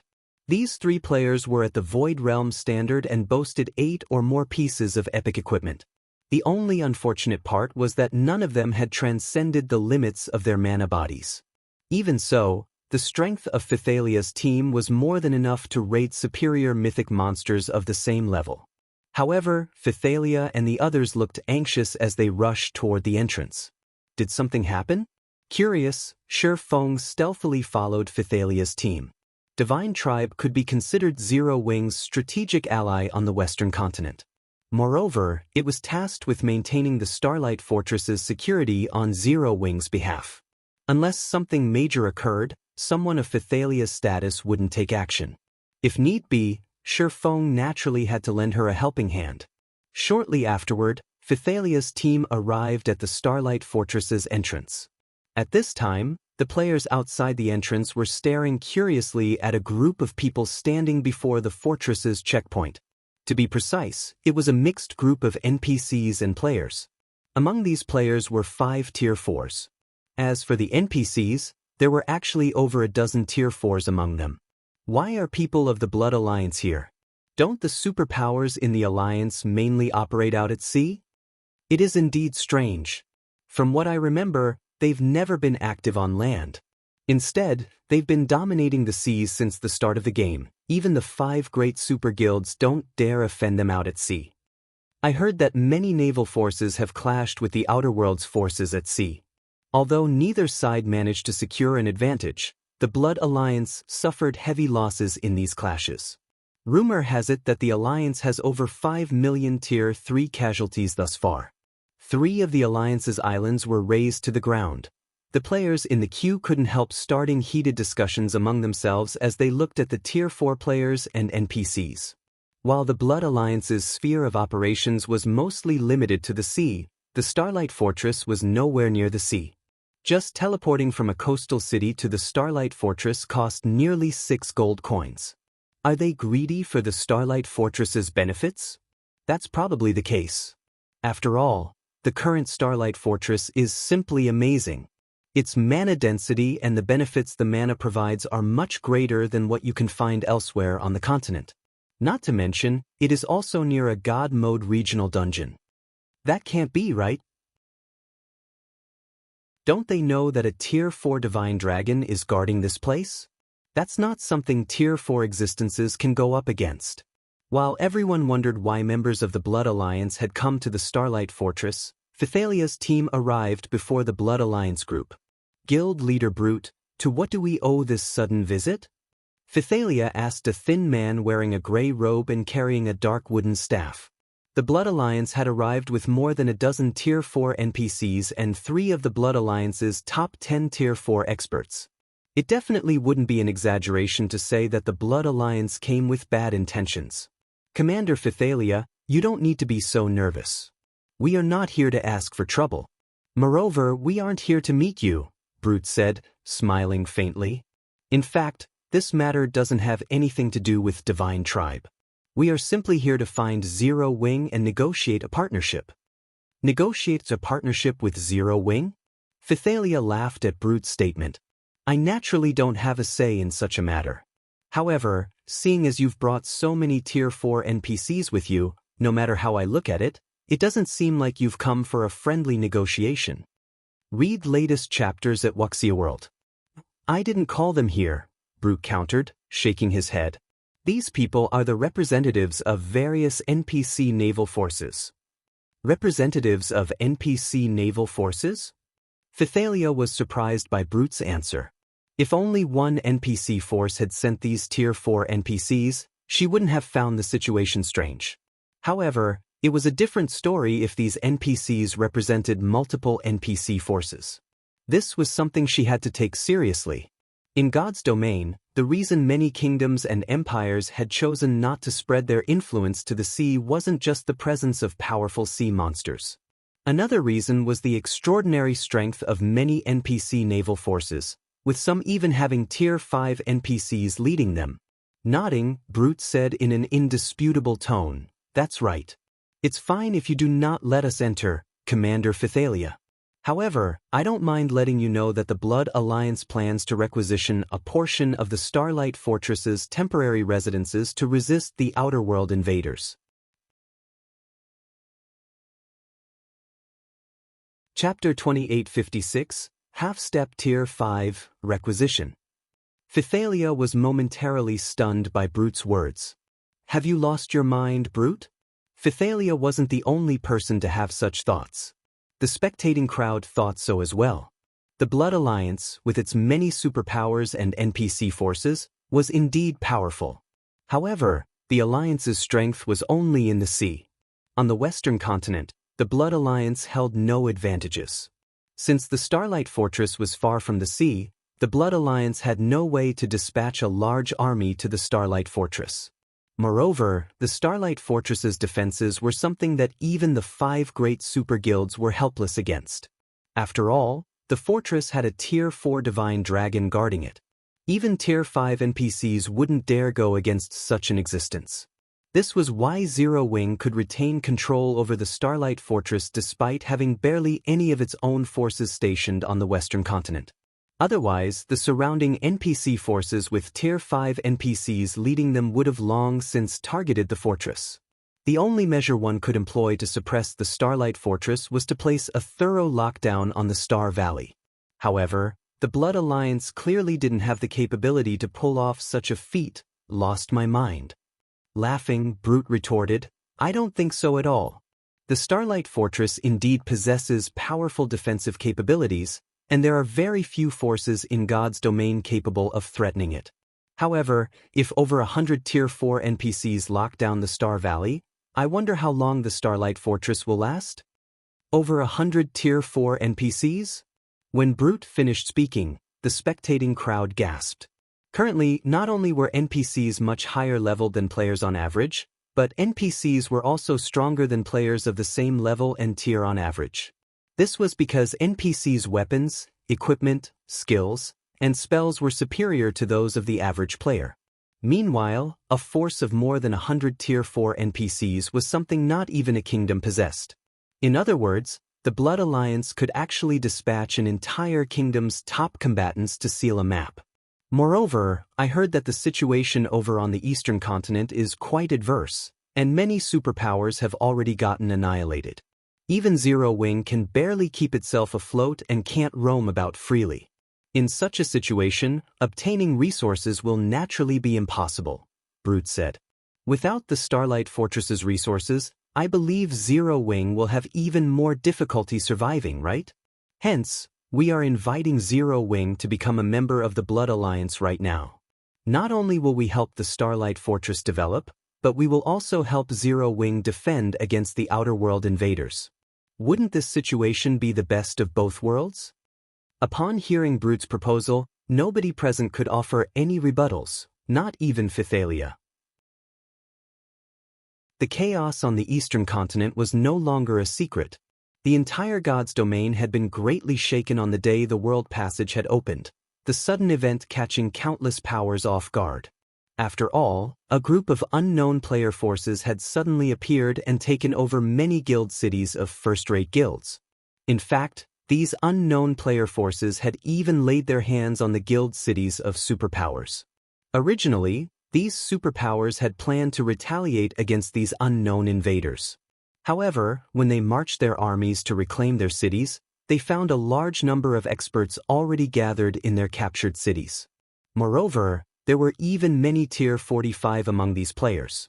Needless to say, none of the superpowers managed to recapture their cities. Initially, the various powers of God's domain thought that this was merely a hidden superpower making its public debut. After all, this wasn't the first time such a situation had taken place. Many player forces would continuously accumulate their strength in secret and make a powerful debut all of a sudden. Hence, the various powers of God's domain had not placed too much attention on this matter. However, the next day, over a dozen superpowers had suddenly made their presence known to the world, and the number of Tier 4 players these superpowers commanded far exceeded that of the local superpowers. On that very day, these new superpowers annihilated a local superpower and split up its territory among themselves. This war had thoroughly stupefied the various powers of God's domain. It was one thing to see a new superpower emerge, but it was another thing altogether to see so many superpowers appear out of the blue. Moreover, all of these superpowers boasted an incredible number of Tier 4 players. No matter how one looked at this situation, it was simply unbelievable. After a series of frantic investigations, the various powers of God's domain eventually discovered that these new superpowers didn't originate from their version of God's domain but from another God's domain. Moreover, the players belonging to these superpowers didn't live on Earth but on an interstellar continent. The human population of this interstellar continent rivaled that of Earth. Most importantly, the average combat standard of these interstellar continent residents was much higher than that of Earthlings. This was because the world of God's domain was everything for these people. In addition, these outer world superpowers were much stronger than the native superpowers. In fact, the two couldn't even be compared on the same level. In less than 5 days, these outer world superpowers had not only destroyed several native superpowers but even taken over 7 kingdoms. These kingdoms were now paradises for outer world NPCs, who rapidly harvested the various resources available in these kingdoms to keep growing stronger. Meanwhile, in response to these invaders, the various native kingdoms and empires had gathered players to fight off these outer world players and NPCs. The subsequent war was most likely one of the biggest in God's domain's history, as several dozen kingdoms and empires had joined hands to counter the invasion. And after fighting dozens of battles, both large and small, the Eastern Continent's native forces eventually managed to isolate the Outer World's NPC forces to one corner of the continent. However, in exchange for this outcome, the Eastern Continent's native forces had lost nearly one-third of their land. Moreover, this isolation affected only the Outer World's NPC forces. The Outer World's individual NPCs and player forces could still roam freely. In a situation where native players were inferior in terms of both levels and combat standards, the Eastern Continent's players were at an absolute disadvantage. Only by cooperating with native NPCs could they resist the Outer World players. It was obvious that the Eastern Continent's native forces would crumble in the near future as more and more Outer World players and NPCs invaded the Eastern Continent. In fact, it wouldn't be long before the Western Continent would get dragged into the war, since the various sea zones were already engulfed in the flames of war. If the Starlight Fortress were to get isolated now, Zero Wing would definitely suffer immeasurable consequences. After all, due to the Outer World forces occupying many of the Eastern Continent's resource spots, prices of various resources had more than doubled. If Zero Wing were to lose the resources from the Starlight Fortress, the guild would most likely struggle to defend its guild cities. In this situation, Phythalia herself was powerless to do anything. Even if Divine Tribe were willing to help Zero Wing with all of its strength, there was no way Divine Tribe could win against a force of over 100 Tier 4 NPCs. Eventually, Phythalia sighed and said, "I understand. I'll convey your words to Zero Wing." "Good then." Nodding, Brute said indifferently, "However, our patience is limited. Tell Zero Wing that they only have one day to reply. If they don't give us an answer by then, we will begin sealing the map immediately." "One day?" Phythalia frowned. This was too short. It was barely enough time for her to convey the message and for Zero Wing to hold a short discussion among its executives. Zero Wing wouldn't have any time to make the necessary preparations at all. That's right. Only one day. Zero Wing had best not waste any time. That wouldn't be beneficial to the Blood Alliance or Zero Wing. Brute said in a determined tone.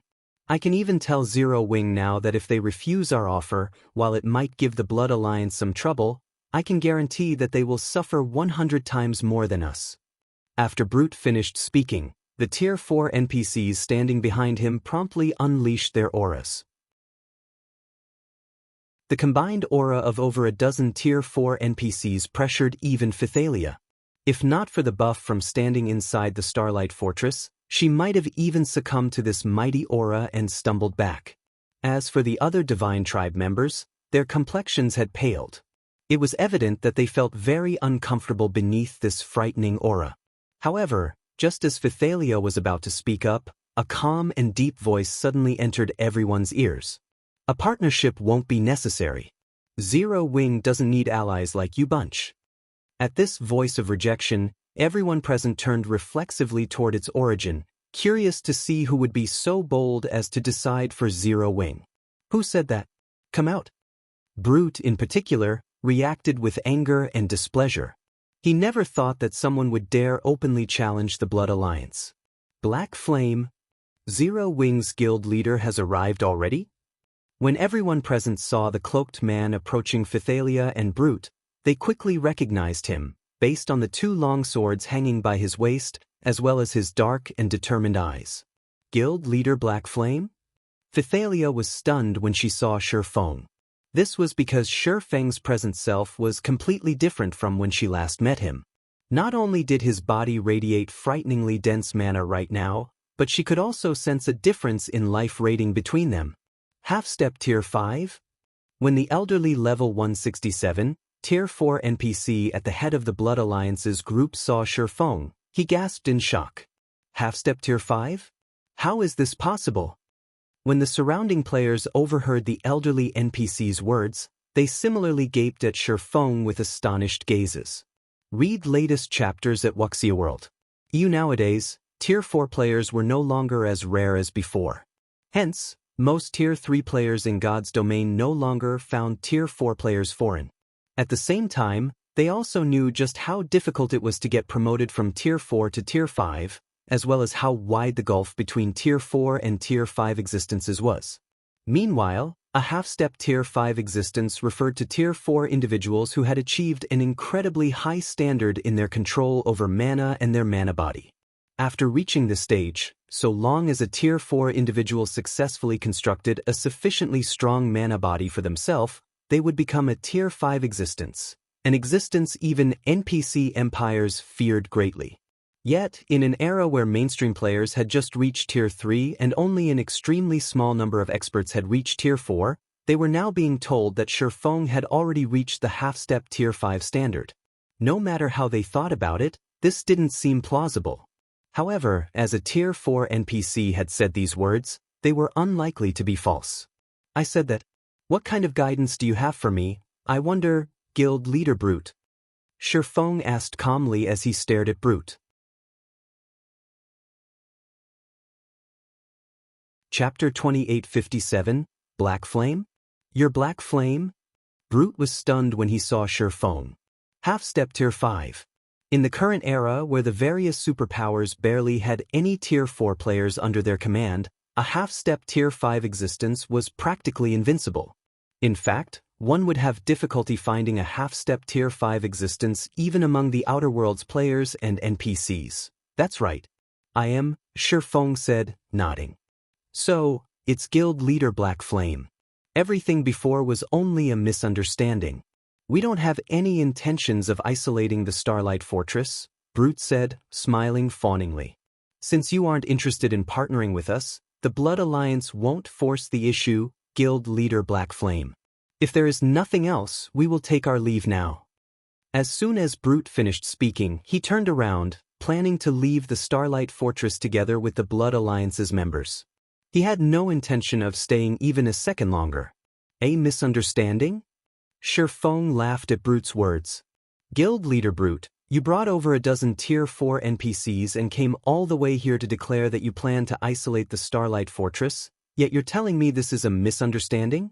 Since you've already come here, then stay here. After saying so, Shifeng manifested his mana domain, enveloping a 4,000-yard radius in liquid mana. As soon as Shifeng unleashed his mana domain, Brute and the others stiffened. Their bodies felt indescribably heavy as if they had sunk into a swamp. The level 160+, Tier 4 NPCs were just barely able to counter this suppression by releasing their own mana domains. However, none of them could manipulate the mana around them. Phythalia was astonished when Shifeng took action. She never thought that he would do so without a second word. After all, the Blood Alliance's side had more than a dozen Tier 4 NPCs. While these NPCs might not be a match for Shifeng in a one-on-one fight, if they worked together, they could potentially take on even a Tier 5 existence. Not good. This is world creation. The elderly Tier 4 NPC leading the other NPCs exclaimed, an indescribably grim expression appearing on his face as he stared at Shifeng. The fact that Shifeng was at the half-step Tier 5 standard was already plenty frightening. That, combined with his control over mana being at the world creation standard, meant he could fight Tier 5 existences already. In front of such an expert, even a group of Tier 4 individuals would be insignificant. What made Tier 4 individuals much more powerful than Tier 3 individuals was their ability to strengthen their abilities using the ambient mana. However, individuals who had reached the world creation standard could create a miniature world with their mana domain. All the mana within the domain would operate by rules favorable to the user and disadvantageous to hostile forces. Unless one had similarly reached the world creation standard, manipulating the ambient mana while standing in a world creation level mana domain would be impossible. One could only rely on the mana in one's body to do battle, essentially losing all the advantages of Tier 4. World creation was something Shifeng achieved after his concentration had reached the Tier 5 standard. To be precise, he had first reached the Grandmaster Magician standard after his concentration had reached the Tier 5 standard. Then his mana domain had automatically transformed into a miniature world. He didn't even have to transform it consciously. Run! Brute shouted in a panic. With your abilities? Shi Feng unsheathed the Abyssal Blade and activated Darkness Bind. After getting upgraded to Tier 4, Darkness Bind's range had improved tremendously.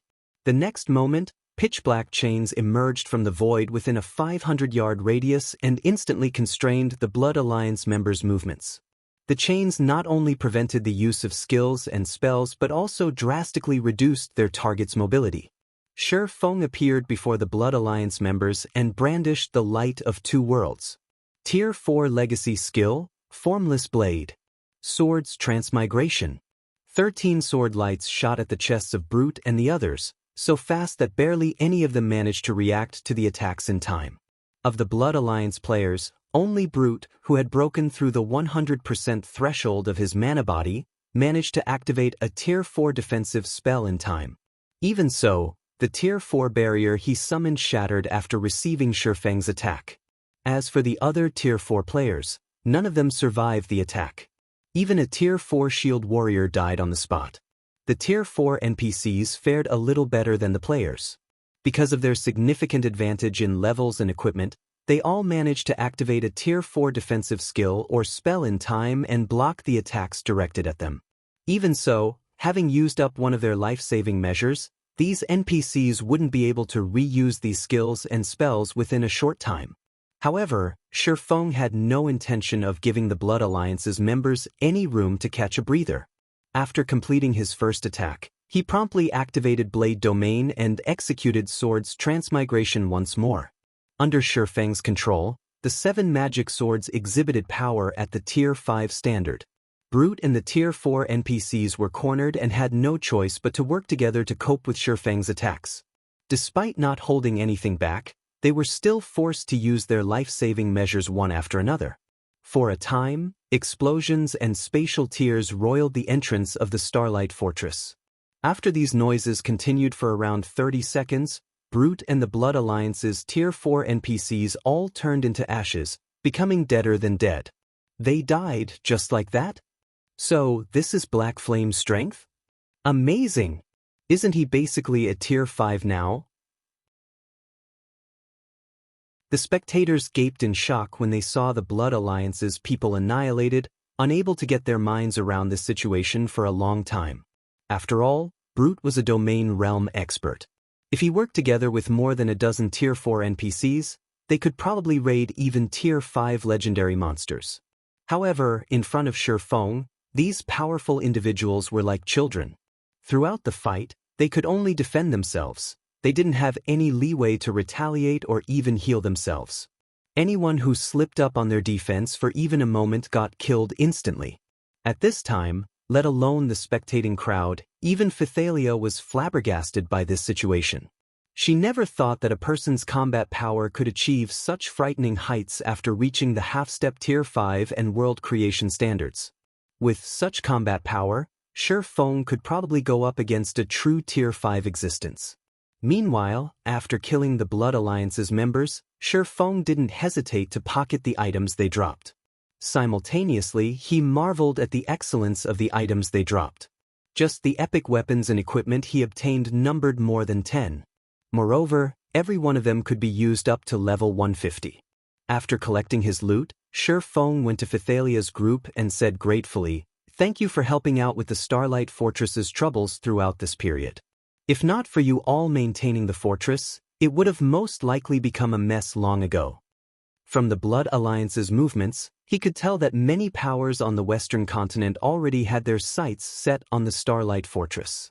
The threat of the Divine Dragon was no longer sufficient to ensure the Starlight Fortress's development. After all, so long as these powers isolated the Starlight Fortress and prevented other players from visiting it, they could easily stifle the fortress's development. You exaggerate, Guild Leader Black Flame. However, you dealt a heavy blow to the Blood Alliance. The Alliance is unlikely to take this lying down, Phythalia said. She then added, "We have already conducted a thorough investigation into the Blood Alliance. It consists of more than 10 superpowers and quite a number of powerful NPC forces. Some of these NPC forces even have Tier 5 NPCs leading them. This is why even the Outer World invaders are just barely able to suppress the Blood Alliance and not defeat it outright. With Shi Feng's strength, offending superpowers wouldn't be a problem. However, it was a different story for NPC forces. Now that NPCs were no longer restricted by the system, so long as there were sufficient benefits to be had, they would be more than willing to take action against players. If a Tier 5 NPC were to attack the Starlight Fortress, even if the fortress could remain standing, it would still be a nightmare for the fortress. Relax. Even if a Tier 5 does come, they can do nothing, Shifeng said, chuckling nonchalantly. If it were before he had challenged the trial, he would indeed hesitate to clash with the Blood Alliance. However, he now had the ability to contend against Tier 5 existences. Not to mention, the Starlight Fortress even had Audiobook guarding it. The Silver Divine Dragon could suppress even ordinary Tier 5 existences of the same level. Do nothing? Phythalia's eyes widened in shock. She couldn't help growing curious about the basis of Shifeng's confidence. In the current era where gods had secluded themselves, Tier 5 existences were considered the strongest combatants in God's domain. This was the same for the outer world. Every Tier 5 individual was a strategic existence that could single-handedly ensure the safety of a region. Hence, she found it inconceivable that Shifeng already had the ability to go up against Tier 5 existences. Not to mention, these were Tier 5 NPCs they were talking about, not Tier 5 players. Commander Phythalia, may I trouble you to get me these materials? Instead of explaining his confidence, Shifeng took out a list and handed it to Phythalia. I am willing to purchase them using magic crystals at double the market value. After taking a look at the materials on the list, Phythalia found that although these materials were rare and valuable, gathering them shouldn't be a problem with Divine Tribe's abilities. This shouldn't be a problem, but why would you want to purchase these materials at such a high price? With Zero Wings abilities, you should be able to gather these materials yourself. There's no need to pay double for them, much less pay in magic crystals, Phythalia asked as she looked at Shifeng strangely. Aside from the magic elven stone, the other materials on the list were relatively easy to obtain for a superpower. So long as Shifeng returned to the Eastern Continent, he could gather these materials at any time through Zero Wing. There was no need to pay such an exorbitant price. Read latest chapters at Wuxia World. You not bothering to hide his motives, Shifeng explained calmly, I don't have a choice. I urgently need these materials to connect the two continents. I won't have enough if I rely on only the Starlight Fortress's material stockpile, so I have to ask your guild to acquire them for me. Now that he could summon the Divine Dragon to his aid at any time, he could do many things that he dared not do before. Connect the two continents? Phythalia momentarily doubted her ears when she heard Shifeng's words. How is this possible? The two main continents of God's domain were incredibly far apart from each other. This was why the various superpowers had desperately contended over intercontinental teleportation arrays. Even so, these teleportation arrays came with a lot of limitations. If Shifeng really had a way to allow people to travel between the two continents freely, then that would be simply amazing. However, Shifeng just smiled in response to Phythalia's doubt and did not explain himself further. His past self would indeed be incapable of accomplishing such a feat. However, now that he was a Grandmaster Magician, combined with the Starlight Fortress's summoning tower, such a feat wasn't particularly difficult.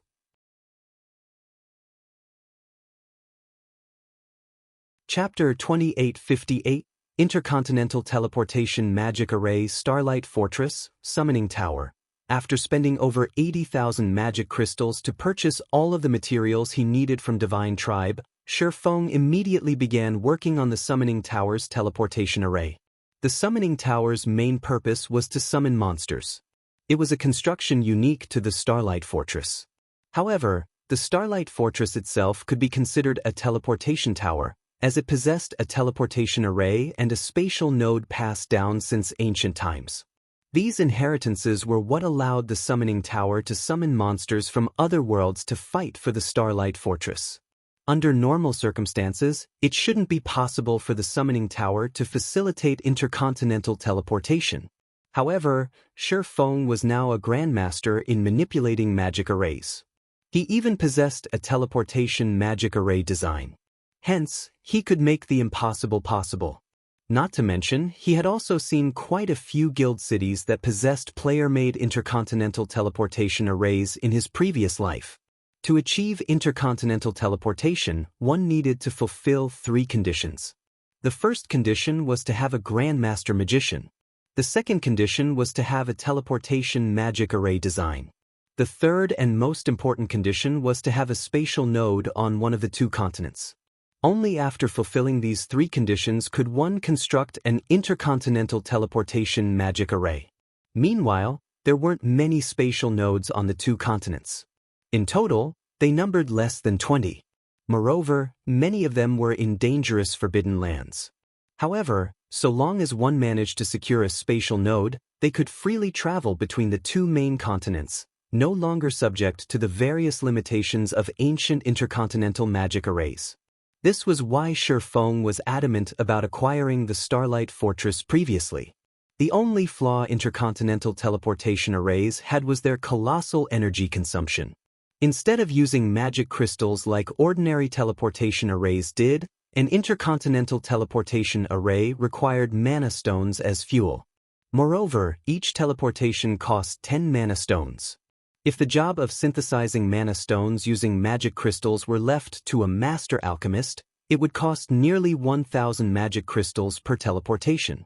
With such a high cost, even superpowers wouldn't be able to afford to teleport people between continents in large numbers. However, even with such a limitation, the intercontinental teleportation array was still plenty amazing after all. The 2 main continents had different resources. Trading in these resources could net massive profits. Moreover, transportation by teleportation was much more convenient than by air or by sea. Most importantly, an intercontinental magic array could allow a guild to synergize its forces on the 2 continents. This guild could operate on the 2 continents as if operating on a single continent, free of the problems arising from operating on 2 different continents. This was also one reason Shifeng had been desperately working to become a Grandmaster Magician all this time. As Shifeng was quietly constructing the Intercontinental Magic Array in the Summoning Tower, Divine Tribe's executives suddenly held a meeting in the guild's temporary residence in the Starlight Fortress. Phythalia, is what you say true? Can Black Flame really connect the 2 continents? Great Elder Adolf asked in disbelief as he looked at Phythalia.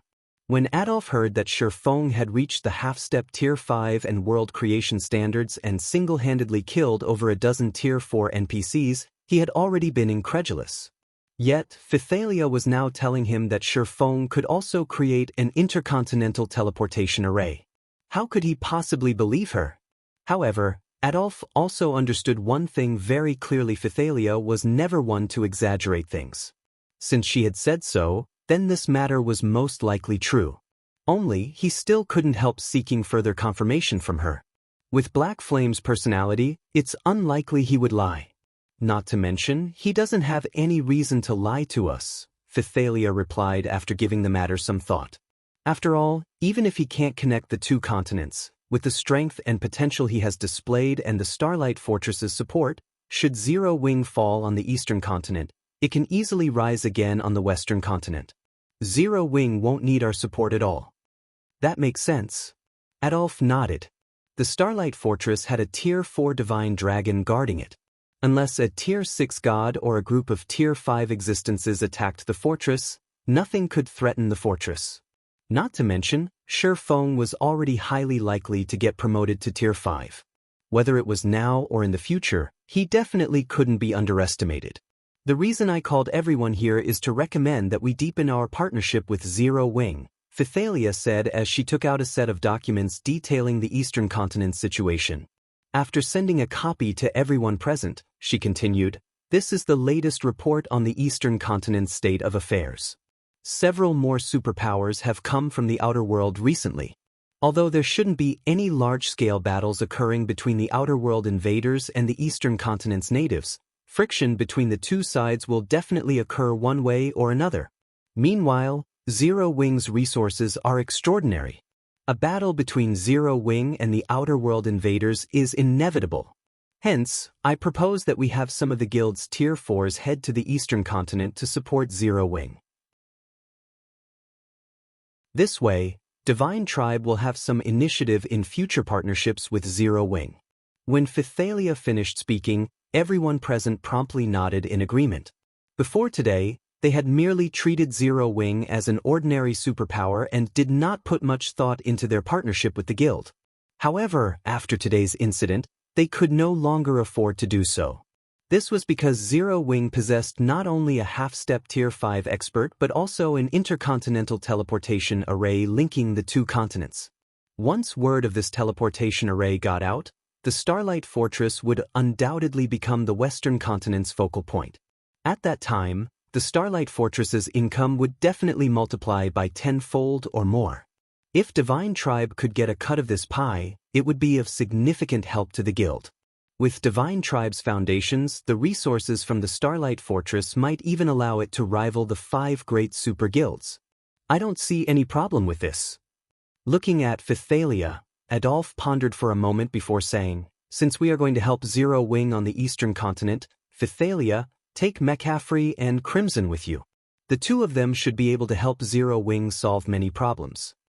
Thank you, Great Elder. Phythalia was overjoyed when she heard Adolphe's words. McCaffrey and Crimson, which were top combatants of Divine Tribe. The two of them possessed fragmented legendary items and were fully geared in epic weapons and equipment. Most importantly, both had broken through the 100% threshold of their mana bodies. Crimson, which, in particular, had even reached the 105% completion rate. Adolphe aside, the completion rate of Crimson Witch's mana body was the highest in Divine Tribe. If not for Phythalia owning a fragmented legendary weapon, she wouldn't be a match for Crimson Witch. I'll contact the two of them in a moment. As for everything else, I'll leave it up to you, Adolphe said, nodding. Originally, Adolphe had other plans for McCaffrey and Crimson Witch. However, taking into account Zero Wing's potential, he deemed deepening Divine Tribe's relationship with Zero Wing much more valuable.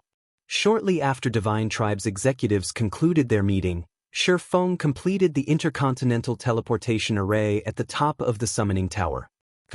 The spatial coordinates are stable. Now, I just need to set up a corresponding teleportation array on the Eastern Continent, and the two continents will be connected. Shifeng nodded in satisfaction as he looked at the Intercontinental Teleportation Array before him. This Intercontinental Magic Array was definitely his best creation since he began playing God's Domain. Not only did constructing this magic array require a lot of knowledge and understanding of the various elements of mana, but he also had to convert a Master Teleportation Magic Array into a Grandmaster Teleportation Magic Array. The difficulty of such a feat was simply extraordinary. Shifeng suddenly received a call soon after completing the Intercontinental Teleportation Array. Guild Leader Black Flame, I have already arranged the matter you asked before, Phythalia said as she looked at Shifeng through the video chat. Smiling, she continued, you can head over to the Eastern Continent together with us at any time.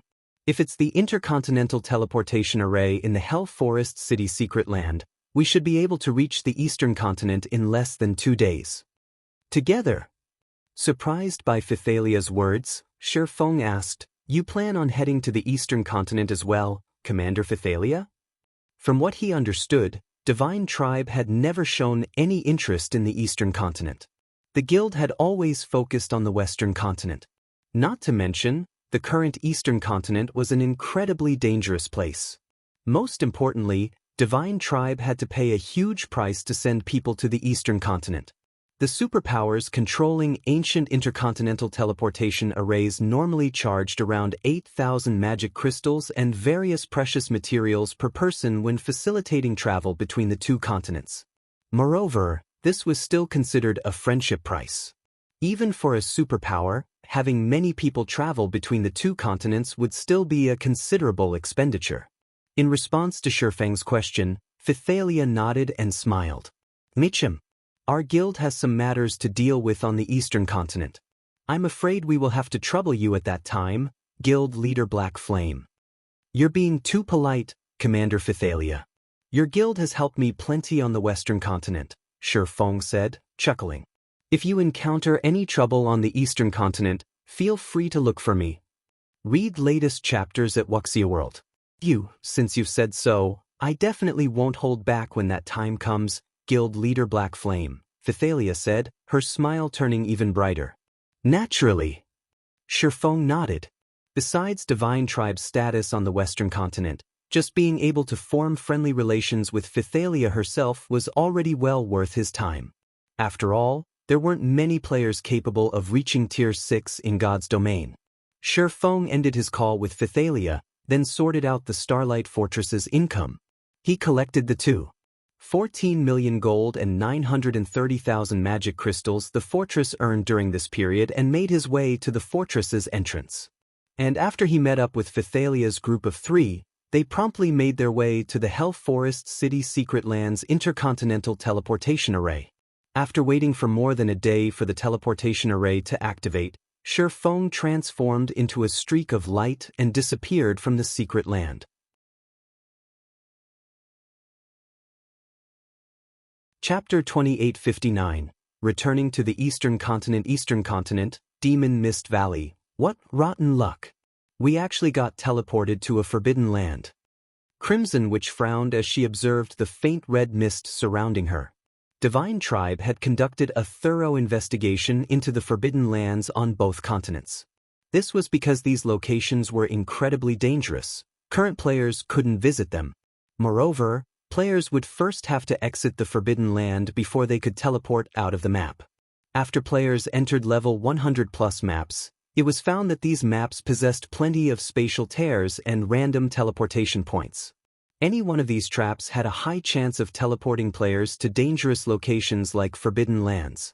Hence, to reduce the chances of their important combatants dying after getting teleported forcibly to a Forbidden Land, the superpowers investigated the various Forbidden Lands and provided this information to their members.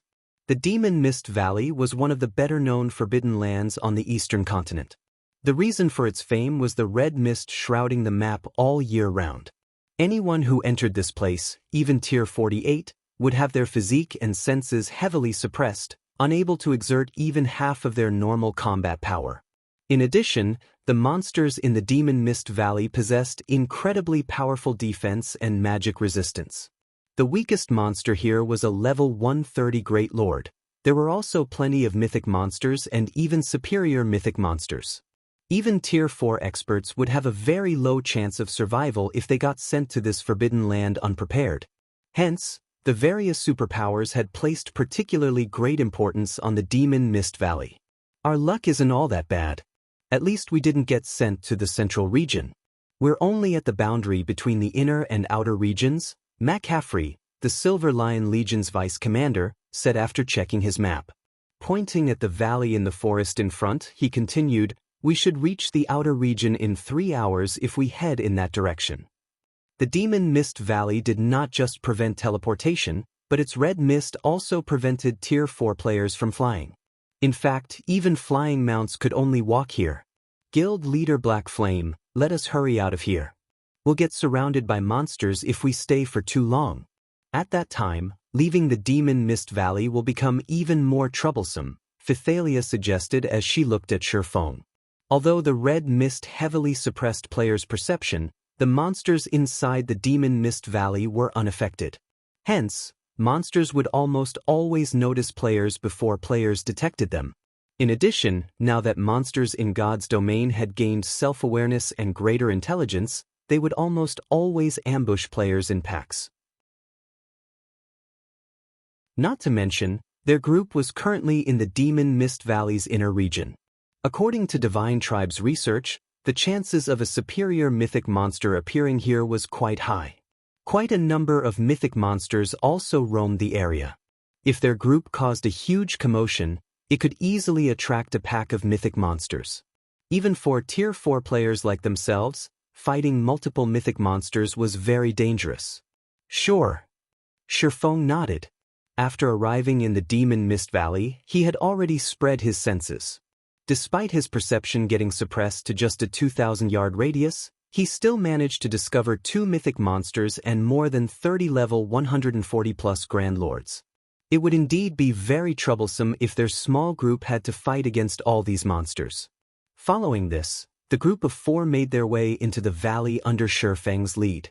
Now that Shifeng's concentration had reached the Tier 5 standard and his control over mana had achieved world creation, even after walking through the valley for over an hour, the 4 did not come across a single battle. This situation confused Phythalia and the others, and they could only assume that an army of players had cleared this valley recently. However, as the group approached the outer region, the density of the monsters in the area also increased. Although Shifeng had a perception range of 2,000 yards, he still had greater difficulty finding a safe route to travel. Players? Suddenly, Shifeng detected strong mana fluctuations coming from a forest some distance ahead, indicating a battle taking place there. After advancing a little more, the group even began hearing sounds of battle. Shortly after hearing the noise, the group saw a level 145 superior mythic-ranked 4-winged feathered dragon rising from the forest 1,000 yards away. The feathered dragon then used a breath attack, turning the forest within a 500-yard radius into ash. Along with the destruction of a portion of the forest, 3 figures, 1 female and 2 males entered the sight of Shifeng's group. These 3 players were all Tier 4 players. Shifeng even recognized 2 of them. One was 16th Cloud, the second vice guild leader of Shining Tiger. The other was the assassin Sorrowful Silence. The only reason the trio managed to survive the feathered dragon's breath attack was the Tier 4 Guardian Knight of the group. However, after taking on that breath attack, the Guardian Knight did not have much HP remaining. None of the 3 was a healer either, so the Guardian Knight could only rely on potions to heal himself. Evidently, it wouldn't be long before they fell to the superior mythic monster. Damn it! To think we'll actually die here.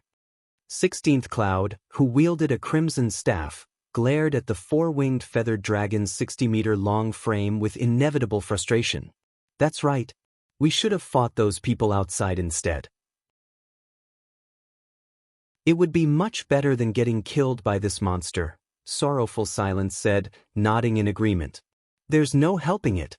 Who would have thought we would encounter such a monster as soon as we ducked into the inner region? 16th Cloud said with a bitter smile. I guess fate really wants us dead. They had gone to great lengths to escape the outer world experts' pursuit, running all the way from the Demon Mist Valley's outer region to the inner region. Originally, they thought they could lose those outer world experts after hiding in the inner region. They never imagined that a superior mythic monster might be guarding the border. The 4-winged feather dragon wasn't just a superior mythic monster. It was also the realm lord of this area. Even a 20-man Tier 4 team would have difficulty fighting it under normal circumstances, what more under the Demon Mist Valley's suppression. And worse, the feathered dragon could fly. There was no way to escape it. Players that encountered the feathered dragon had only 2 options: kill it or be killed by it. There was no third option. However, before 16th Cloud and Sorrowful Silence could continue their conversation, the feathered dragon flapped its 2 sets of wings, sending countless wind blades at the 3 players. The boss did not give the trio a chance to catch a breather. Upon seeing the approaching wind blades, 16th Cloud swung her crimson staff, instantly raising a wall of flames in front of the 3. The wall of flames rose over 100 meters, blocking all the oncoming wind blades. And once the flames stopped the attacks, they transformed into a phoenix that flew toward the feathered dragon. Tier 4 Curse, Phoenix Flame. Phoenix Flame was actually a Tier 4 offensive curse. However, 16th Cloud not only utilized it as if it were a defensive curse but even switched it to offense afterward. Her mastery of this Tier 4 curse was simply superb. However, just as the phoenix was about to devour the feathered dragon, the latter suddenly let loose a deafening roar. Immediately afterward, the flames making up the phoenix got extinguished one after another. The phoenix eventually disappeared before it could reach the feathered dragon's body. Mana annihilation? 16th Cloud was thunderstruck when she saw the flames disappearing, her mind unable to accept this situation. If the flames had merely failed to damage the feathered dragon because they lacked power, she would still be able to understand it. However, as she held full control over the flames, she could tell that the flames hadn't died naturally. Instead, they got extinguished because the mana used to create and fuel them had been annihilated. How can a boss hold such a skill? This is cheating. Sorrowful Silence fell into despair as he looked at the feathered dragon. Although he didn't know the exact details of the situation because he wasn't the creator of those flames, he could tell that those flames had died due to mana annihilation. In other words, all spells would be a joke in front of the feathered dragon. Moreover, as an inferior dragon, the four-winged feathered dragon possessed incredible defense. If magical attacks were ineffective against it, it would be a nigh-invincible existence. After destroying 16th Cloud's curse, the feathered dragon flapped its wings and sent wind blades at the three players once more. It seems this is the end for us. Looking at the innumerable oncoming wind blades, 16th Cloud could only shrug helplessly and wait for death to claim her. Originally, she had hoped her Tier 4 curse would heavily injure the feathered dragon, creating an opportunity for their party to escape. However, let alone heavily injuring the feathered dragon, she couldn't even damage it. In front of an inferior dragon capable of using mana annihilation, an elementalist like herself was nothing but a joke. She was of no threat to it at all. Yet, just as the countless wind blades were about to strike 16th Cloud and the others, a magic barrier suddenly emerged from the ground before them. The barrier stopped the wind blades, releasing the trio from death's grip. Crystalline barrier? When 16th Cloud saw the shattered magic barrier in front of her, she immediately recognized the Tier 4 spell used to create it. With his keen eyes, Sorrowful Silence quickly noticed some figures emerging from the distant forest. Vice Guild leader, there are people coming from over there. At Sorrowful Silence's words, 16th Cloud promptly turned toward the direction he indicated. Read latest chapters at Wuxia World. What entered her vision were 4 people, 2 male and 2 females, emerging from the forest roughly 500 yards away. It was evident that these 4 people were responsible for the Tier 4 defensive spell that had saved their party. Black Flame. When 16th Cloud saw one of the cloaked men of the group, she couldn't help her surprise.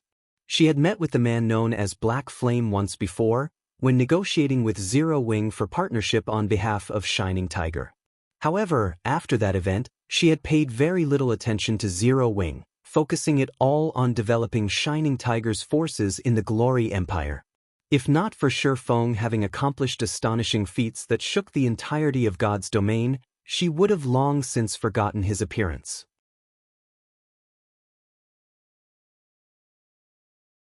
Chapter 2860 Eastern Continent's Situation 16th Cloud and the others noticed the 3 people moving behind Feng and were stunned when they saw the faces of these 3 people. No way! Commander Phythalia of Divine Tribe's Divine Hymn Legion is here. Isn't Divine Tribe active only on the Western Continent? She's not here alone. Even the Silver Lion Legion's Vice Commander McCaffrey and Divine Tribe's Crimson which are here. Both of them are Divine Tribe's top combatants. Crimson which is probably the one who helped us just now. Why did they come here all of a sudden? Although Divine Tribe wasn't famous on the Eastern Continent, it was very well known on the Western Continent. The guild's development had even skyrocketed recently, and it was now in existence close to rivaling the 5 great super guilds. Naturally, Divine Tribe was many times stronger than a recently established superpower like Shining Tiger. Yet, 3 of Divine Tribe's top combatants were now here. With the ability of these 3 people, they could normally preside over the guild affairs on their own. Having the 3 of them together was akin to Divine Tribe having its trump card legion stroll down the street of a city. Unless Divine Tribe was planning an important operation, such an action would be a complete waste of manpower. However, before 16th Cloud and the others could recover from their surprise, Phythalia and McCaffrey suddenly appeared beside the 4-winged feathered dragon. Phythalia promptly brandished her long sword and bombarded the Realm Lord with a rain of sword lights. As for McCaffrey, he raised his great sword and stabbed it into the ground. Subsequently, massive greatswords emerged from the ground and stabbed at the airborne feathered dragon. Compared to the Shining Tiger trio, Phythalia and McCaffrey evidently had far superior control over mana. Their ordinary Tier 4 skills nearly rivaled Tier 5 skills in power. They also perfectly coordinated their attacks, such that the feathered dragon could only defend against the attack of one and had no choice but to take the attack of the other. Minus 31,654,215. Damage exceeding 30 million appeared above the feathered dragon's head, the attack provoking a pained cry from the superior mythic. Although this amount of damage was nothing compared to the feathered dragon's nearly 20 billion HP, 16th Cloud and the others couldn't even damage the Realm Lord. How strong. So, these are Divine Tribe's top combatants? 16th Cloud was astonished when she saw the combat prowess Phythalia and McCaffrey displayed. Although 16th Cloud recognized that she still couldn't rank at the very top of God's domain in terms of combat power, she was still a domain realm tier 4 expert. She was also fully equipped with epic equipment. Yet, compared to Phythalia and McCaffrey, she still had a long way to go before reaching the top of God's domain. However, before Shining Tiger's trio could overcome their shock from Phythalia and McCaffrey's display of power, an overbearing sword light suddenly cut through space and sliced off one of the feathered dragon's claws. The attack wrenched an agonized shriek from the feathered dragon, and its HP instantly plunged by more than 100 million. The horrified feathered dragon immediately flapped its wings and fled the scene like a powerful storm, not daring to remain for even a moment longer. The feathered dragon was much faster than the average tier 4 flying mount. Upon seeing this scene, 16th Cloud and the others reflexively turned toward the origin of the sword light with stunned looks on their faces. This was because the origin of this sword light was none other than Shifeng. Currently, he radiated a mana so dense that it was liquid. How is this possible? 16th Cloud gaped in shock at Shifeng. Not only did Shifeng scare a superior mythic-ranked realm lord away with one attack, but the strength of his mana was simply unbelievable. The density of his mana was something she had seen radiating from only tier 5 NPCs. However, while the information Shining Tiger obtained said that Shifeng was indeed powerful to the point where he could slay tier 4 NPCs, it did not say that he was this powerful. The attack Shifeng had used to scare the feathered dragon away wasn't a skill because the attack did not create any mana fluctuations whatsoever. It was an ordinary attack executed with a combat technique. Meanwhile, seeing the feathered dragon fly away left Shifeng feeling a little frustrated. How unfortunate. The demon Mist Valley's restraint prevented even him from flying. Hence, if a flying monster fled from him, he had no way of catching up. Not to mention, the four-winged feathered dragon was even a realm lord. This was why players had an incredibly difficult time killing mythic monsters or above in forbidden lands that prevented flight. After all, the majority of the mythic monsters in forbidden lands could fly. Unless players prepared an ambush beforehand, they could, at most, repel mythic monsters but not kill them. Are you three all right? After seeing the feathered dragon flying into the distance, Shifeng approached 16th Cloud's group and asked curiously, "This isn't a place ordinary tier 4s can visit. Why did you come here?" Unlike the Ruin Mountain Range, which was a forbidden land only for humans, the Demon Mist Valley was a forbidden land for all life, much more dangerous than the Ruin Mountain Range. Tier 4 players traveling alone or in a small group could only explore the valley's outer region at most. Normally, if players wished to enter the Demon Mist Valley's inner region, they needed a team of 20 Tier 4 players at the very least. Meanwhile, 16th Cloud's group only had 3 people. Entering the valley's inner region was a death sentence for them. "You misunderstand us, Guild Leader Black Flame. If possible, we wouldn't have chosen to enter this place either," 16th Cloud replied with a bitter smile. "The 3 of us entered this place because we had no other choice. Otherwise, the Outer World Tier 4 experts chasing us would have long since killed us." She was both Shining Tiger's second vice guild leader and a Tier 4 domain realm expert. If it were a month ago, nobody would believe her if she told them that other players were hunting her and had even driven her into a desperate situation. In fact, if 16th Cloud had come across such a situation, she definitely wouldn't tell anyone about it. Now, however, 16th Cloud did not mind revealing this matter to an outsider at all. She also didn't find it damaging to her self-esteem. On the contrary, she even felt proud about the situation. The three of you were actually cornered? Is the Eastern Continent situation that bad? Shi Feng was surprised by 16th Cloud's words. In his previous life, Tier 4 experts remained existences that could not be underestimated even 10 years after God's Domain's launch. Even superpowers with Tier 5 and Tier 6 experts wouldn't have an easy time targeting and hunting down Tier 4 experts keen on escaping. After all, there were simply far too few experts in God's Domain capable of getting promoted to Tier 4, and the bare minimum requirement for players to participate in a hunt for Tier 4 players was to be Tier 4 themselves. Otherwise, they wouldn't be able to catch up with and surround the targeted Tier 4 player at all.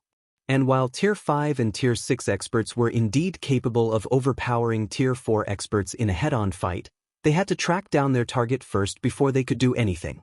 Hence, even for the various superpowers, hunting down Tier 4 experts was a headache.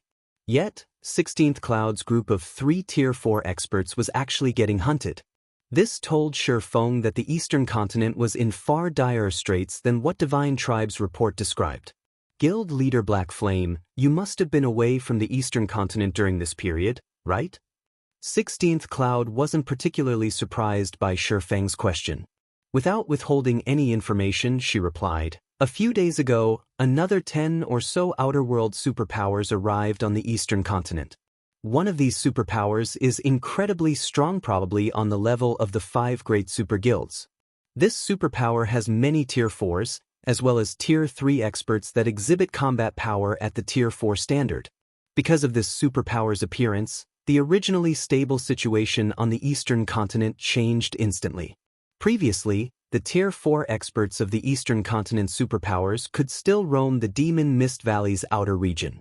Now, however, let alone grinding peacefully in the outer region, we'd be fortunate not to get hunted by those outer world experts."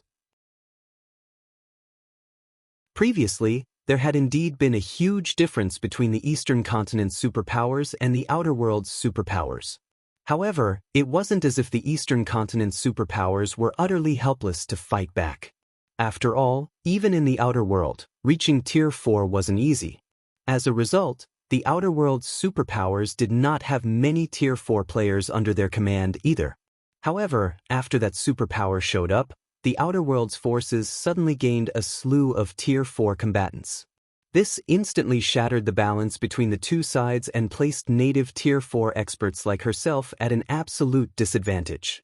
Almost all of the Eastern Continent's resource-rich maps had already become the backyard of those outer world players, and trying to level up in these maps was now a monumental challenge for native players. "I see. No wonder you ran all the way here." Shi Feng finally understood the situation. There were many ways in God's Domain to allow Tier 3 experts to possess Tier 4 combat power. Besides Tier 3 mana set equipment, combat arrays were more than capable of doing the job. However, combat arrays were incredibly rare, and producing them was also extremely troublesome. This was especially true when it came to the materials required. Nevertheless, so long as one managed to manufacture combat arrays capable of granting Tier 3 players Tier 4 combat power, one would be more than capable of dealing with Tier 4 players. After all, the precondition for Tier 4 players' invulnerability to Zerg tactics was that their opponents were Tier 3 combatants or weaker. If a Tier 4 player had to go up against a group of Tier 4 players, even a Tier 4 Apex expert would be pushed to the brink of death very quickly. Guild leader Black Flame, if you plan on leaving the Demon Mist Valley, I'd advise you to wait here for the time being. We entered this place just recently, so those outer world experts are probably still hanging around the outer region, 16th Cloud said. Although those Tier 3 experts with Tier 4 combat power are strong, their resistance to the foreign energy in the environment is still at the Tier 3 standard, so they can't stay in a forbidden land for too long. Judging by Shi Feng's reactions, 16th Cloud guessed that the man had not been updated about the Eastern Continent situation for quite some time now. Although Shi Feng was indeed extraordinarily strong and even had 3 powerful experts following him, his group would most likely still face a bitter battle if it had to go up against a large number of Tier 4 combatants. If the 4 weren't careful, they might even end up losing their lives. At present, the wisest option would be to wait until those Tier 4 combatants had left the Forbidden Land. "Thank you for the warning, but that won't be necessary." Shi Feng shook his head in response to 16th Cloud's advice. After voicing his gratitude, he promptly led Phythalia and the others out of the inner region. Read latest chapters at Wuxia World. EU. When Shi Feng's party of 4 had gotten several hundred yards away, sorrowful silence and the Tier 4 Guardian Knight turned to 16th Cloud. What should we do now? Sorrowful silence asked. Do we wait here? Now that the 4-winged feathered dragon had fled this place, they should be safe for some time. We don't have a choice. Let's follow Guild Leader Black Flame, 16th Cloud replied, gritting her teeth. It might be impossible to break out of the encirclement with just the 3 of us, but with the strength of Guild Leader Black Flame's group, we should have a chance. 16th Cloud and the others ran after Shi Feng's group.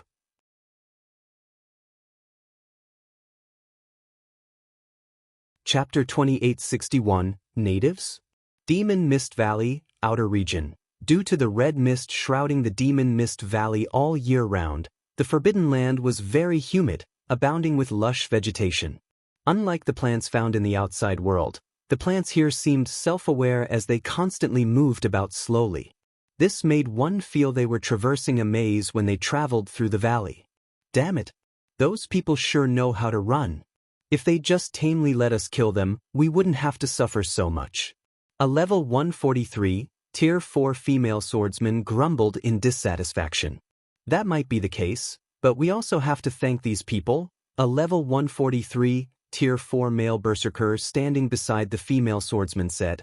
If not for these native Tier 4 experts, we wouldn't have an opportunity to earn alliance contribution points. I guess that's true. So long as we gather a few more points, we will be able to stay in the luxury zone where those major powers stay, the female swordsman said, nodding. A hint of anticipation flashing across her eyes, she continued, I heard that the luxury zone even sells drugs that extend one's lifespan. We can also use the extra points we earn to exchange for those drugs. I've heard about them too. Normally, those things are reserved for the upper-class young masters and young ladies. Ordinary people like us have no chance to touch these things, said a middle-aged man who was a level 145, Tier 4 elementalist. Now, though, those major powers have no choice but to ask professionals like us for help to take over this backwater world. It's a pity that the natives here are too inferior. Their control over mana, skills, and spells is terribly clumsy. If they were a little better, we would have more targets to hunt and more points to earn. As these Tier 4 players were chatting merrily, a party of players was eyeing them with contempt. These mercenaries really know how to dream. Do they think they can exchange for those life-extending drugs so easily? Jade Leaf commented as she looked at the bragging Tier 4 experts in disdain. Even our guild has trouble getting our hands on a few bottles, yet they think mercenaries like them can exchange for some? Jade, you can't say that. If we don't provide these people with some benefits, how would we get them to work for us? Awakened Abyss said, smiling. Moreover, thanks to this operation, we also get to exchange for those precious life-extending drugs without limit this time. This is a rare opportunity from the higher-ups.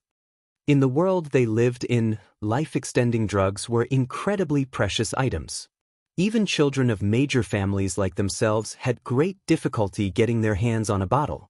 However, they could now use the alliance contribution points they earned from killing native Tier 4 experts to exchange for these drugs, a precious opportunity, even for them. After all, who wouldn't want to live a longer life? Before Awakened Abyss could continue speaking, a level 144, Tier 4 ranger suddenly approached him in a hurry. Commander, we found traces of a group of people. These should be auras left behind by natives, the ranger reported in a quiet tone. 3 of the auras belong to the 3 people we were pursuing earlier. Good. Gather everyone for an ambush. Awakened Abyss commanded with a smile. So long as we kill them once, we'll see how Shining Tiger will continue bringing their members here to grind. The main reason the Eastern Continent's native superpowers continued to survive was their Tier 4 experts leading teams into Forbidden Lands to grind. Killing the native superpowers' Tier 4 experts once would be more than enough to deal a heavy blow to the native superpowers, especially if the death penalty players suffered were increased. While EXP meant very little to Tier 4 players, it was a different story for weapons and equipment. If Tier 4 experts suddenly lost 2 or 3 pieces of their equipment, the native superpowers would definitely suffer heartache. It would also be very challenging for these native Tier 4 experts to recover from their losses. Understood. At Awakened Abyss's command, the ranger promptly contacted the other members of their hunting group to gather at the specified ambush point, in a woodland in the Demon Mist Valley's outer region. If we continue running in this direction for another 4 to 5 hours, we should be able to leave the Demon Mist Valley, 16th Cloud said excitedly as she pointed at a mountain range looming in the distance. The Demon Mist Valley's terrain continuously changed. The one constant in this place was the mountains. Meanwhile, the distant mountain range was none other than the 1/16th Cloud's party had passed through to enter the Forbidden Land. The sight of this same mountain range meant that their journey was nearing its end. Once they left the Demon Mist Valley, they could teleport to safety using a return scroll. At that time, the Outer World invaders wouldn't be able to chase them. Sorrowful Silence and the Tier 4 Guardian Knight also grew excited when they saw the distant mountain range. The 3 of them had been inflicted with a curse that drastically increased the death penalty they suffered and would randomly resurrect them within the Forbidden Land. Previously, they thought that they no longer had any hope of surviving this ordeal. Now, their hopes were rekindled. It would have been incredibly difficult for their party of 3 to escape the outer region by themselves. After all, the outer region had not only Outer World players hunting them but also powerful monsters roaming everywhere. If they got entangled with monsters for too long, the resulting commotion would definitely attract the Outer World players to them. However, when following Shifang's party of 4, they actually did not encounter a single monster. It was as if those monsters had vanished from the map. They had to marvel at Shifang's party's heaven-defying luck. Now, all they needed to do was run to that distant mountain range. After that, they would be able to fly freely in the sky like birds. However, when the 7 arrived at the foot of the mountain range, a magic barrier suddenly enveloped them. Given its 1,000-yard radius, one could easily tell that it was at the master standard. Even superior mythic monsters would have difficulty breaking out of it. Not good. We got fooled. 16th Cloud's complexion paled when she saw the barrier forming. She had thought that they had already shaken off the Outer World players' pursuit. Evidently, these Outer Worlders had simply waited for them to throw themselves into this trap. With this area sealed with a master magic barrier, they had no hope of escaping whatsoever. Just then, a savage and brawny level 145 man emerged from the forest in front of Shifang's group and said with a sadistic look, "You people have made me wait for a very long time. Let's see how you get out of this situation now." The last time his hunting group had come across Shining Tiger's party, it should have succeeded in annihilating the trio. However, the instant 16th Cloud noticed the ambush, she had decisively fled with her party before his hunting group could trap them with a barrier. This time, his hunting group had discovered traces of 16th Cloud's party early and managed to discern where the party was heading. And with this information, his hunting group could easily set up an ambush. At this time, 16th Cloud couldn't help looking at Shifang with guilt. Guild leader Black Flame, this is all my fault. If I had suggested we take another exit, they wouldn't have caught us. The Demon Mist Valley didn't have just one exit. Had they chosen any of the other exits instead, they wouldn't have gotten trapped. Vice Commander Cloud, you don't need to blame yourself, Shifang said, shaking his head. After all, I was the one who asked you to find the nearest exit. Even if you didn't guide us, we would have had to clean up these hindrances sooner or later. Upon hearing Shifang's words, the approaching brawny man automatically frowned. Read latest chapters at Wuxia World. You clean up us hindrances? What big words you have there. Commander Eagle, why are you wasting time speaking with these people? These ignorant natives just don't know how large the gap between them and us is. Let's just get rid of them now. Shifang's words enraged the Outer World players surrounding his party. In their opinion, the residents of this god's domain were no different from natives living in an undeveloped wilderness. Yet, these natives weren't kneeling and begging them for mercy but even treating them like annoying flies. Such arrogance was beyond salvation. However, while the Outer World hunting group's 30-plus Tier 4 experts and 100-plus Tier 3 experts were raising a ruckus, the brawny man leading them turned his gaze toward Awakened Abyss's group. "Commander Abyss, you're finally here. May I know if your group will be taking action, or will you leave it to us?"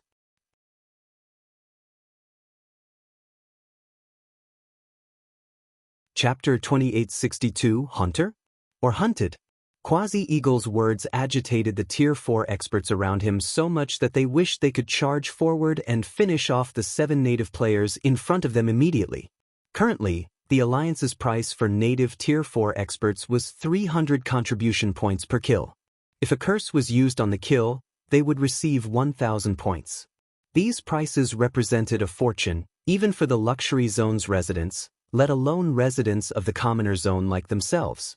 If converted into income, 1,000 Alliance contribution points were equivalent to 10 years of salary for an ordinary person living in the luxury zone.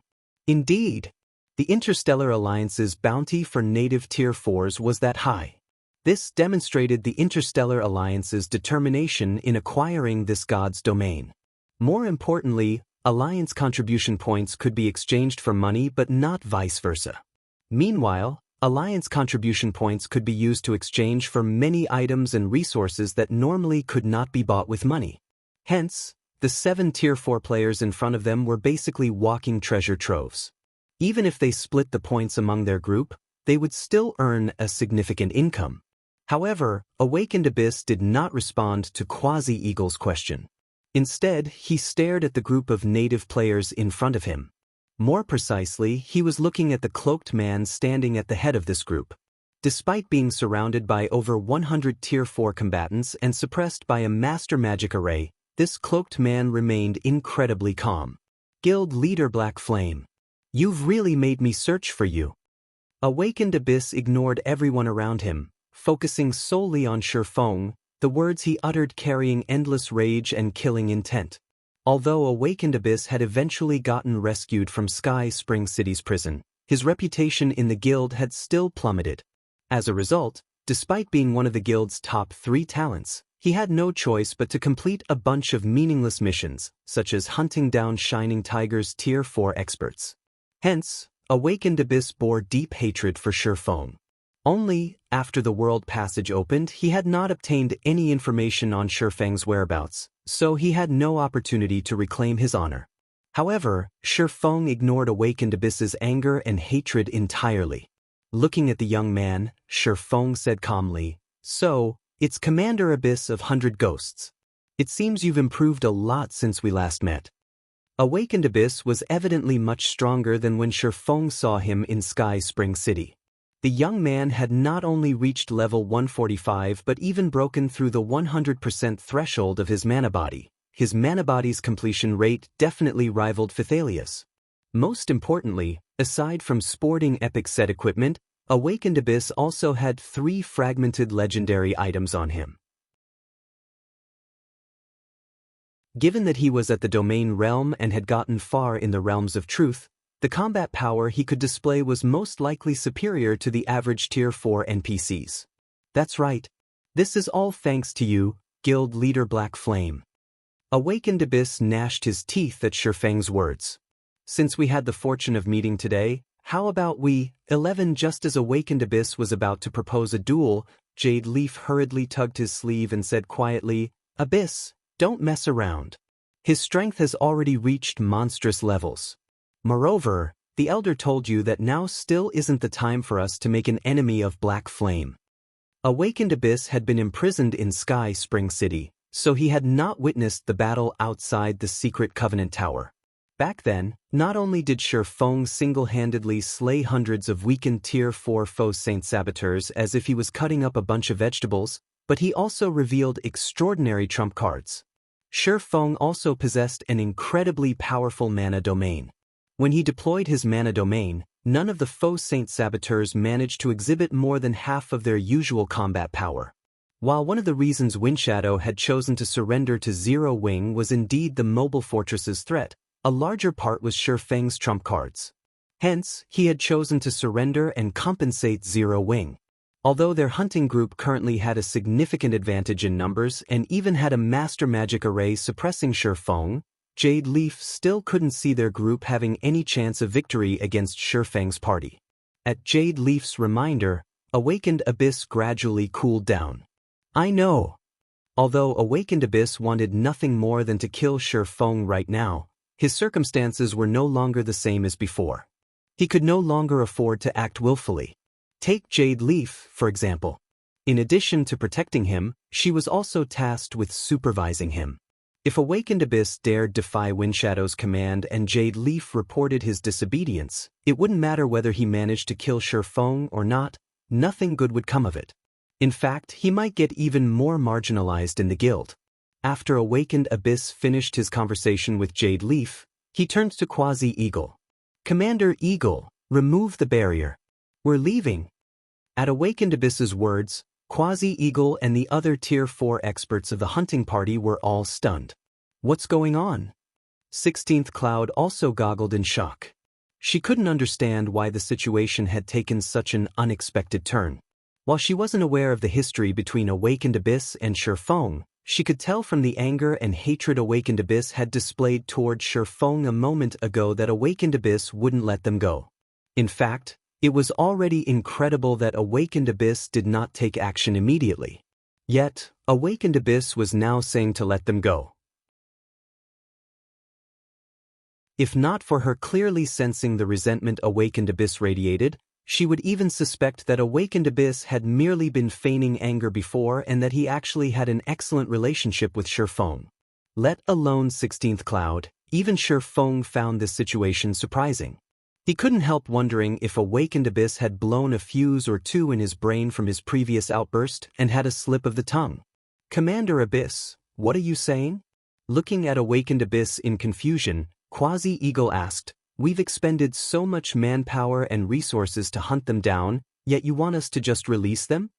It wasn't easy to hunt down and surround the native superpowers Tier 4 experts, who were now operating very cautiously.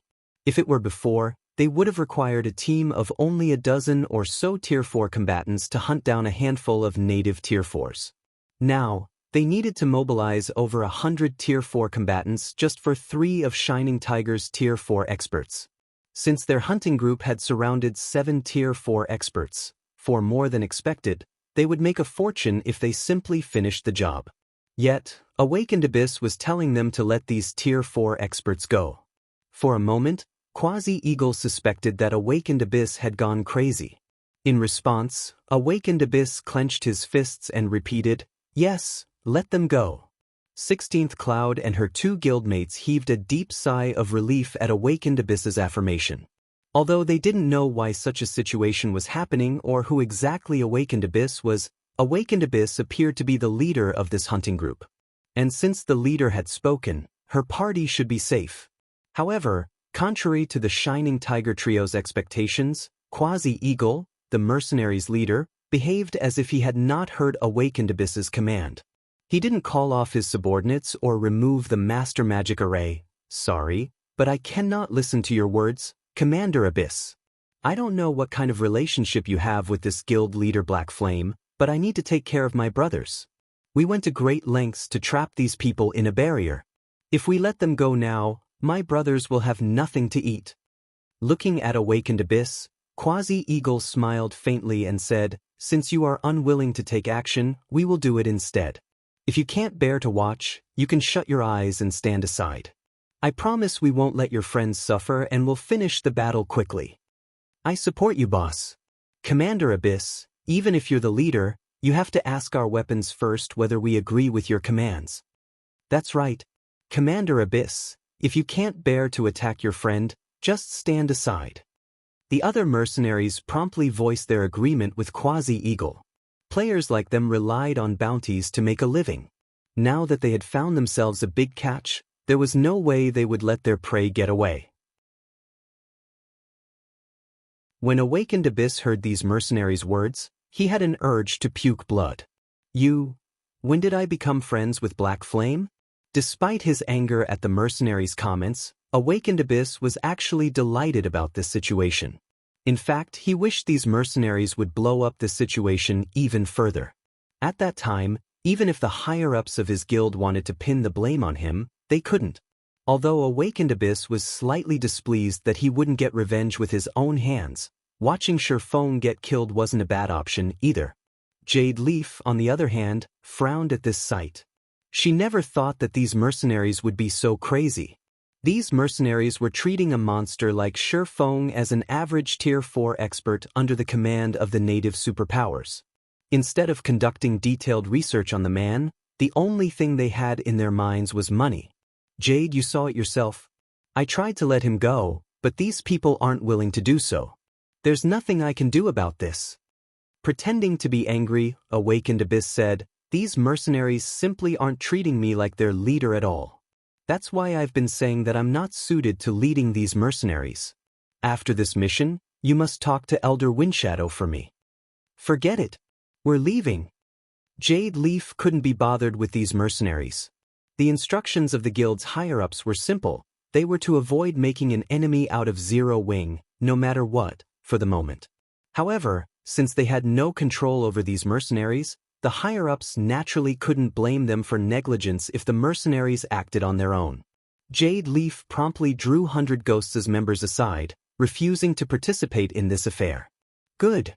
Seeing Jade Leaf moving away, Quasi-Eagle smiled and said, Brothers, time to work. Make sure not to show too ugly of a scene to our dear Commander Abyss. The other mercenaries present laughed, all them gazing at Shifeng's group with ill intentions. Read latest chapters at Wuxia World. Hey friends, don't blame us for this. We're only doing this to make a living. For our sake, I'll have to trouble you to suffer a little bit. Quasi-Eagle said as he looked at Shifeng's group of 7, his eyes radiating killing intent. Trouble? Shifeng chuckled. It seems you people have made a mistake. Mistake? Quasi-Eagle eyed Shifeng strangely. What mistake? You've mistaken the roles of the hunter and the hunted in this situation. After saying so, Shifeng extended his mana domain, instantly enveloping a 2,000-yard radius in his mana and shattering the magic barrier trapping the 7.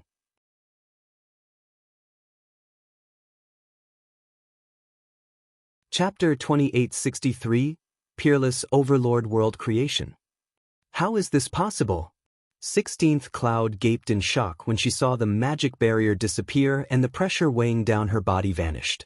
She simply couldn't bring herself to believe this situation. Even acquiring a mana domain was already tough for Tier 4 players. Anyone who managed to do so would become an absolute powerhouse among Tier 4 existences. Meanwhile, world creation was something even Tier 5 existences had difficulty achieving. Anyone who reached the world creation standard could create a small world of their own, which was much more powerful than a barrier created using a magic array. It was akin to a passive, large-scale magic barrier. What was even more amazing was that the owner of this small world could isolate enemies from the ambient mana. So long as the trapped enemies had yet to reach Tier 5 or the world creation standard or did not possess fragmented legendary items capable of countering a world creation mana domain, resisting the owner of the small world was impossible. In front of a world creation expert, Tier 4 experts were hardly any different from Tier 2 and Tier 3 players. They just had stronger basic attributes and physiques. Let alone 16th Cloud, even Awakened Abyss and Jade Leaf were stunned by the situation. How can he be at the world creation level already? Isn't he just a native? Awakened Abyss couldn't believe his eyes as he looked at Shifeng. Even in the gods' domain they came from, only experts standing at the apex of the world had reached the world creation standard, all of them old monsters belonging to the few transcendental powers. However, Shifeng's appearance indicated he was only 30, at most. Moreover, the gods' domain he lived in was not only sparse in mana but also lacking in legacies. No matter how Awakened Abyss looked at it, there was no way anyone in this god's domain could achieve such strength at this stage of the game. So, this is his hidden strength? Jade Leaf was horrified by this revelation. Previously, when Windshadow told her that Shifeng was still hiding a lot of his strength and that they needed to be careful around him, she hadn't thought much of his warning. She had reminded Awakened Abyss to avoid clashing with Shifeng simply because she did not want to disobey Windshadow's orders. However, after Shifeng revealed his hidden strength, Jade Leaf found him much scarier than even Windshadow's predictions. The next moment, before Quasi-Eagle and the other mercenaries could snap out of their daze, Shifeng's Light of Two Worlds swung toward them. Tier 4 skill, Lightning Edge. Countless sword lights descended from the sky, creating a mesmerizing river of light. Quasi-Eagle and the other mercenaries indeed possessed combat power at the Tier 4 standard. Moreover, even the weakest Tier 3 expert among them was at the Refinement Realm standard. However, since they couldn't tap the ambient mana, none of the defensive maneuvers and life-saving skills they used could withstand Shifeng's attack. As a result, apart from Quasi-Eagle and a Tier 4 Elementalist, both of whom had broken through the 100% threshold of their mana bodies, everyone else lost their lives to the sword lights. When the river of light disappeared, a ravine dozens of meters deep and nearly 1,000 meters long had formed in the forested region, with weapons and equipment strewn inside it. How is this possible? Quasi-Eagle, who had survived thanks to a Tier 4 defensive skill, was stupefied when he saw most of his team of more than 100 Tier 4 combatants wiped out. When he and the surviving Elementalist looked at Shifeng again, they shuddered involuntarily, horror swamping their hearts. The two of them finally understood that what Shifeng had said earlier was true. From start to end, their team had merely been a bunch of clowns. They arrogantly thought of Shifeng's group as sheep for the slaughter, not knowing that they themselves were the actual sheep. World creation? No wonder Awakened Abyss conceded without hesitation. Quasi-Eagle smiled bitterly as he looked at Shifeng. The loss of levels was a small matter for Tier 4 players like them. However, the loss of weapons and equipment wasn't something that they could recover from easily. Boss, what should we do? The level 144, Tier 4 male elementalist asked Quasi-Eagle in a panic. There's no way we can get away from him inside this small world. We also can't fly inside the Demon Mist Valley. Once a world creation expert unleashed their mana domain, escape was impossible, especially for players like themselves. At the elementalist's question, Quasi-Eagle gritted his teeth and said to Shifeng, "Friend, my brother and I surrender. We are willing to compensate you with 2 pieces of top-tier epic equipment for each of us. What do you think?" Quasi-Eagle's proposal surprised Awakened Abyss and the other 100 Ghosts members. The commander of the Wild Hunt mercenary group was considered above average among the Tier 4 experts in their god's domain. For him to actually bow down to another was simply unbelievable. Quasi-Eagle was known to be a ruthless person in their god's domain. He had once gone up against a guild all by himself. Despite getting killed more than a dozen times, he still did not give up clashing with the guild. Eventually, the guild in question suffered a major loss in a guild war. And with Quasi-Eagle incessantly targeting the guild's experts, the guild had no choice but to concede and provide all sorts of compensation to Quasi-Eagle to put this feud to rest.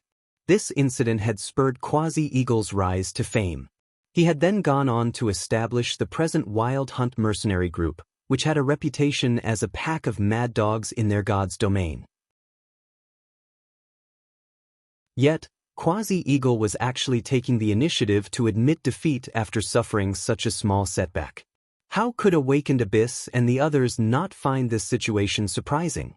Unfortunately, Shifeng showed no interest whatsoever in Quasi-Eagle's proposal.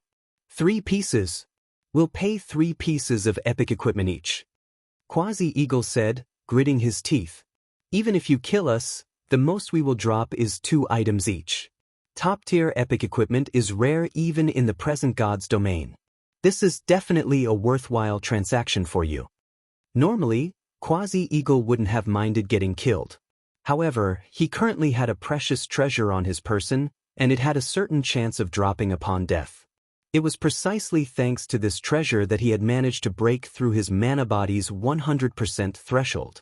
Meanwhile, this was only the tip of the iceberg of what this treasure had to offer. Although he didn't know what exactly this treasure was, since it had such an ability, it was definitely more valuable than even fragmented legendary items. He naturally wouldn't dare bet on the chance that it wouldn't drop. Hence, he endured the humiliation of surrendering. However, before Quasi-Eagle could finish speaking, Shi Feng had already slashed out with the Abyssal blade. First sword, Light Shadow. You lunatic! When Quasi-Eagle and the Elementalist saw the towering greatsword descending toward them, they promptly activated another life-saving skill. The two of them then fled in different directions, neither daring to receive the descending greatsword. They could clearly sense the frightening power the illusory greatsword carried. This attack was most likely much stronger than even that of superior mythic monsters. Receiving it would be suicide. 1 slash, 2 slashes, 3 slashes. As Quasi-Eagle and the Tier 4 Elementalist used up one life-saving skill after another, Shi Feng executed Light Shadow time and again. After 5 consecutive slashes, Quasi-Eagle and the Elementalist finally fell to the illusory greatsword and transformed into ashes, each of them dropping 2 items as they died. This scene rendered Awakened Abyss and Jade Leaf speechless for a long time. So, this is the power of world creation? 16th Cloud similarly found herself at a loss for words when she saw Quasi-Eagle getting killed in just a few moves. Read latest chapters at Wuxia World. Her party of 3 had previously clashed with the mercenary commander. Despite the 3 of them working together to fight him, they were still at a disadvantage. Yet, Shi Feng had overwhelmed Quasi-Eagle and another Tier 4 expert, who had also broken through the 100% threshold of his mana body, so much that the two couldn't even retaliate. Afterward, Shi Feng collected the loot from Wild Hunt, then glanced at 100 Ghosts' group. Awakened Abyss and the dozen or so Tier 4 experts around him shuddered involuntarily. A few of them even stumbled 2 steps back. Shi Feng turned to 16th Cloud and the others. Let's go.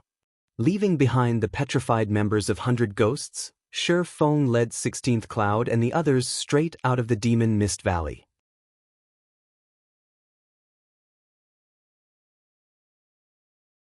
Chapter 2864, Astonishing Zero Wing, He's Finally Gone.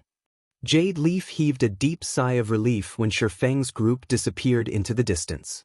Previously, she thought that Shi Feng would take action against them. Although they weren't afraid of getting killed, losing equipment would still impact them to a certain extent. Black Flame. Awakened Abyss glared at the distant sky. Just you wait. I'll get back at you one day. Although Shi Feng was indeed powerful, he wasn't an invincible existence. This was especially true in the War of Worlds. Let alone Tier 4 world creation experts, even Tier 5 NPCs were incapable of stopping their invasion. Otherwise, so many kingdoms on the eastern continent wouldn't have fallen so soon after the War of Worlds began. Now, while it might seem like both sides had reached a balance, they were merely accumulating their strength. Moreover, it wouldn't be long before the next large-scale operation began. Abyss, you'd better not mess around. Black Flame is much scarier than we initially expected. If you disrupt the Alliance's plans, even Elder Windshadow won't be able to protect you, Jade Leaf warned. What we need to do now is notify the Elder about Black Flame as soon as possible. Although a peerless overlord like Shi Feng couldn't affect the overall situation of the war between the two gods' domains, he could still affect the outcome of some war theaters. I know. Awakened Abyss nodded.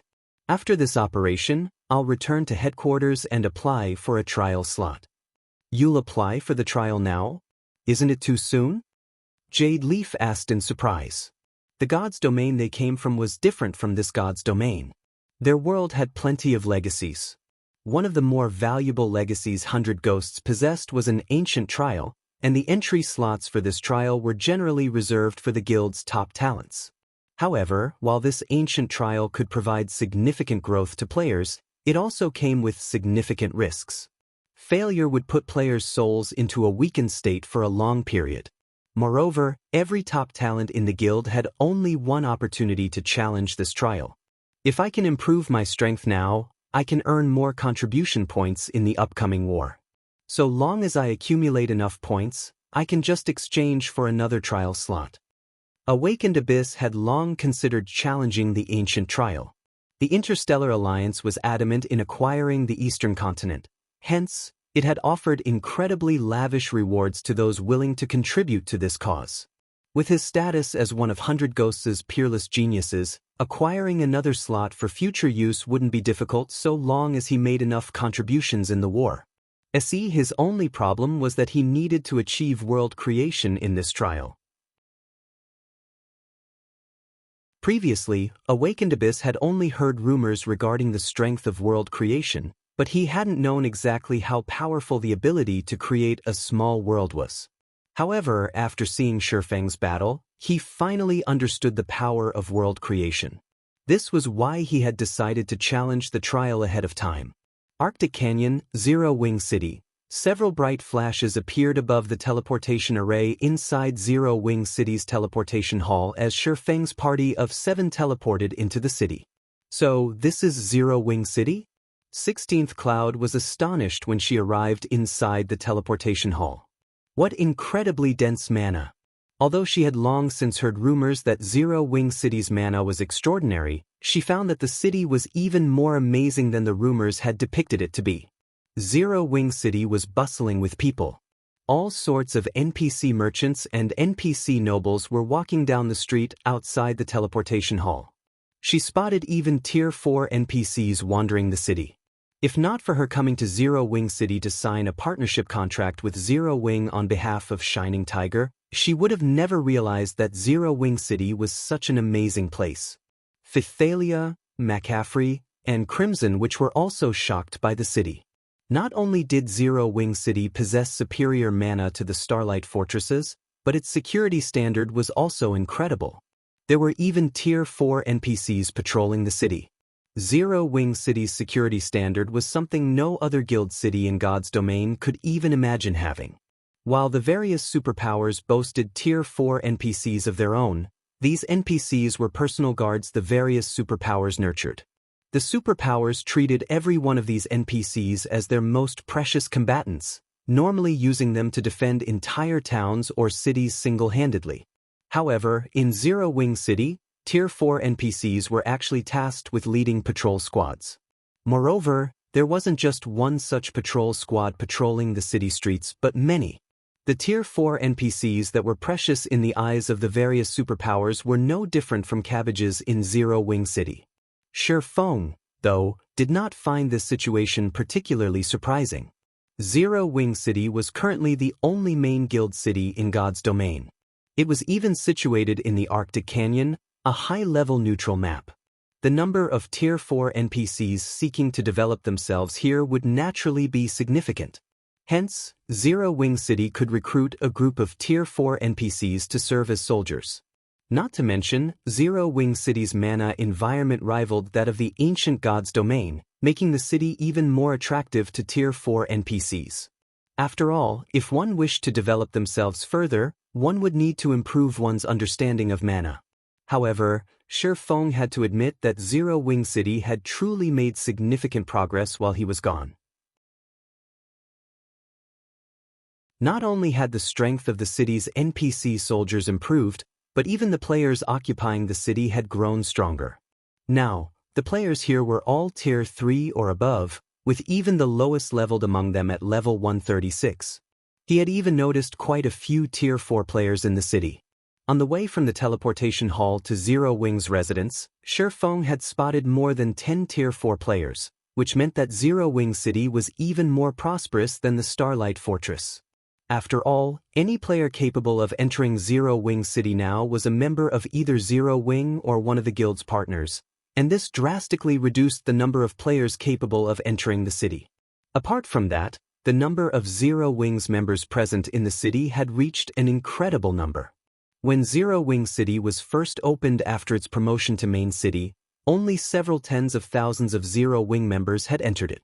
Yet, according to the information Shifeng received from the guild residents, there were more than 500,000 Zero Wing members in the city now. Given that one needed to be at least Tier 3 to operate around Zero Wing City, Zero Wing currently had at least 500,000 Tier 3 players under its command. This number definitely surpassed that of ordinary superpowers by a large margin and rivaled what super guilds had. Guild leader, this is our guild's latest development report, Liang Jing said with a hint of pride as she handed Shifeng a statistics report. Although a lot of things had occurred on the eastern continent during Shifeng's absence, because of the mobile fortress and 3 guild cities, Zero Wing managed to hurdle most of these problems. In fact, during the War of Worlds, Zero Wing City had practically become a shelter that all players sought to enter. Many annihilated guilds and wandering adventurer teams had chosen to join Zero Wing, which resulted in Zero Wing's member count skyrocketing. If not for resource limitations, the guild's member count would have most likely doubled by Bean now. Be amazing. Shifeng was astounded when he read the numbers on the report. At present, Zero Wing's total Tier 3 member count already exceeded 800,000, more than 500,000 of which were operating in Zero Wing City. The rest were operating in Stone Forest City, Silverwing City, and the Mobile Fortress. However, this still wasn't the most astonishing part. What was more important was that Zero Wing now had 73 Tier 4 players under its command. This number was even higher than what the average Super Guild had. For a moment, Shifeng even wondered if he had returned to the wrong guild. After all, super first-rate guilds currently had only a dozen or so Tier 4 players, with stronger ones having 20. Super guilds had only around 30 or 40. Only existences like the 5 great super guilds had over 70 Tier 4 experts. Moreover, according to Liang Jing's report, Zero Wing still had over 40 players stuck inside their respective Tier 4 legacy lands, and half of them were expected to succeed in their promotion. In other words, Zero Wing would soon have over 100 Tier 4 experts under its command. Of course, the main reason Zero Wing could produce such frightening numbers was Zero Wing City's environment. The environment here allowed players to continuously improve their knowledge of and control over mana. Looking at Shifeng's surprised expression, Liang Jing suggested, "Guild leader, several more outer-world superpowers arrived on the Eastern Continent recently, and some of the Eastern Continent's superpowers got annihilated as a consequence. I think we should absorb the Tier 3 and Tier 4 players of these fallen superpowers. Since our income of resources has reached a bottleneck, and we can support only so many guild members with what we currently have, I wish to open Zero Wing City further. With the city's advantages, we can easily acquire even more resources. Then we can recruit more experts into Zero Wing." Shifeng nodded in agreement with Liang Jing's suggestion. The War of Worlds was indeed a scary event, but it was also a good opportunity for development. This was because the moment the world passage opened, the players of the two gods' domains were enemies. Not only were players from the two gods' domains incapable of adding each other as friends, but they couldn't communicate with each other through the system either. Read latest chapters at Wuxia World. EU. In addition, players of the two worlds could kill each other without accumulating any crime value. In fact, native players would even receive gifts and EXP from killing outer world players, albeit significantly lower EXP than the EXP awarded for killing monsters and NPCs. Most importantly, native players couldn't join outer world guilds and vice versa. Hence, native forces were the only option available to members of fallen superpowers. We should indeed open Zero Wing City further to the public. Smiling, Shifeng added, "Before that, though, we still need to do something." "We still need to do something?" Liang Jing parroted in confusion. In her opinion, Zero Wing had already done everything possible and reached its current development limit. To expand its forces further, the only option it had was to open up Zero Wing City. As for Zero Wing's other territories, developing them any further was impossible at present. "That's right." Nodding, Shifeng took out a document and said, "Prepare the materials on this list for me. I need them immediately." Further opening Zero Wing City to the public was a must. However, before doing so, he needed to complete the Intercontinental Teleportation Array. With it, the city's opening would generate much better results.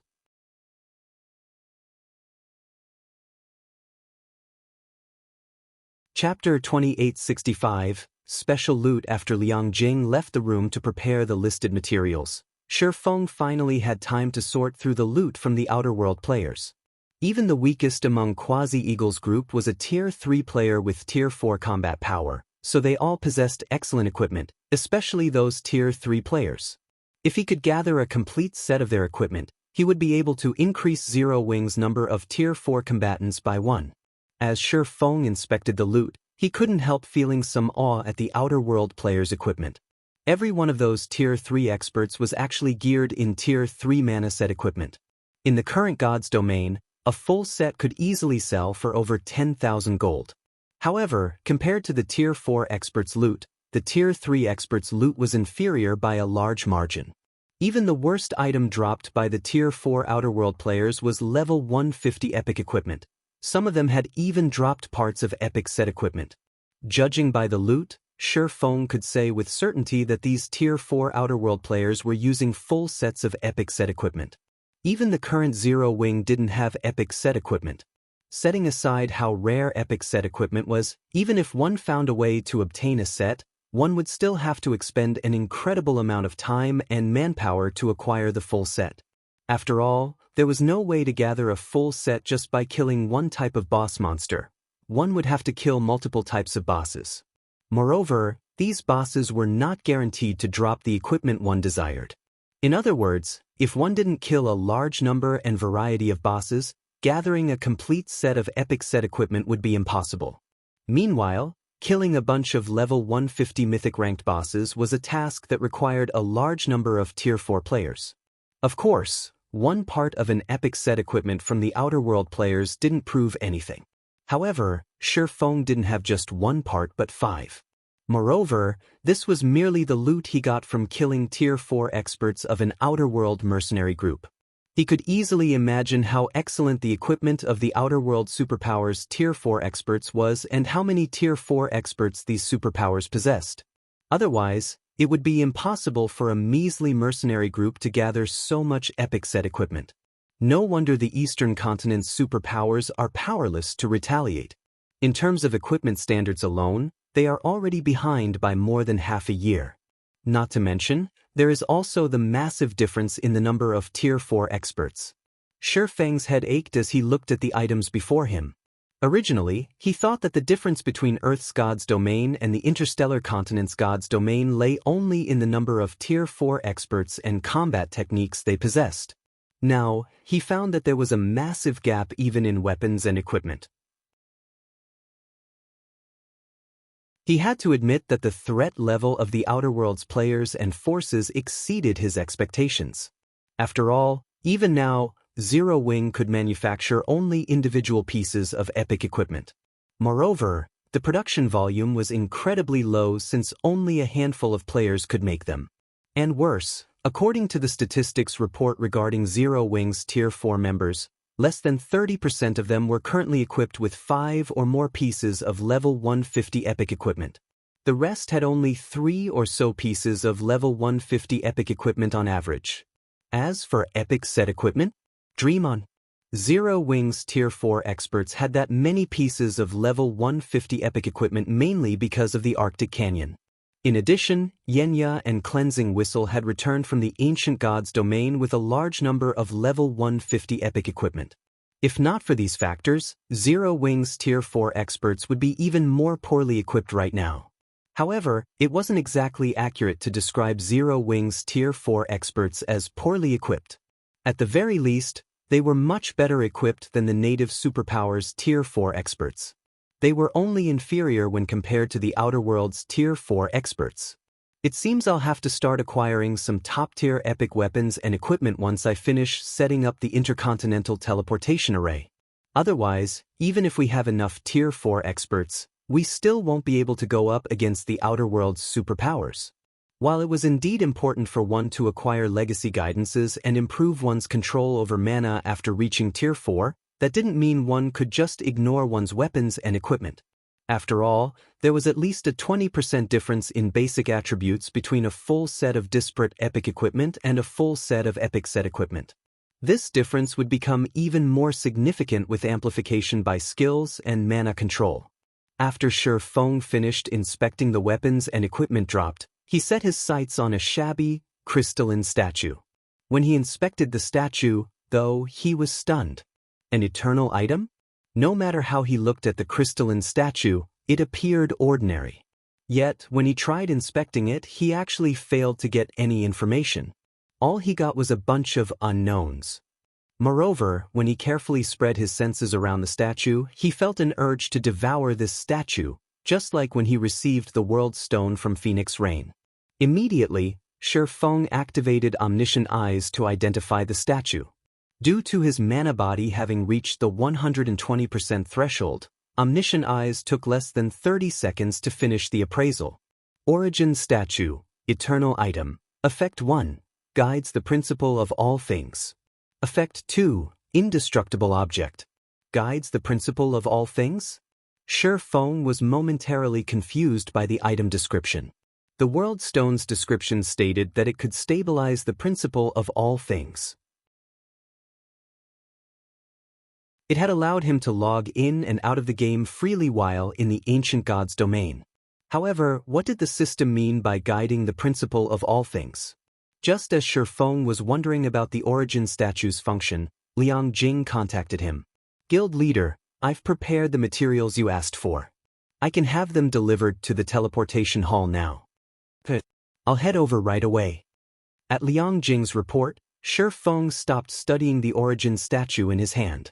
After casually storing it in his bag, he hurried to the teleportation hall to strengthen the existing teleportation array. Only with the modification could the teleportation array manipulate enough mana to connect with the Western Continent's spatial node and form a stable teleportation channel. And once a stable channel was established, easy travel between the two continents would become possible. He would no longer have to trouble himself with searching for unreliable ancient teleportation arrays. Zero Wing City, Battle Arena. The Battle Arena covered an area of several sports stadiums.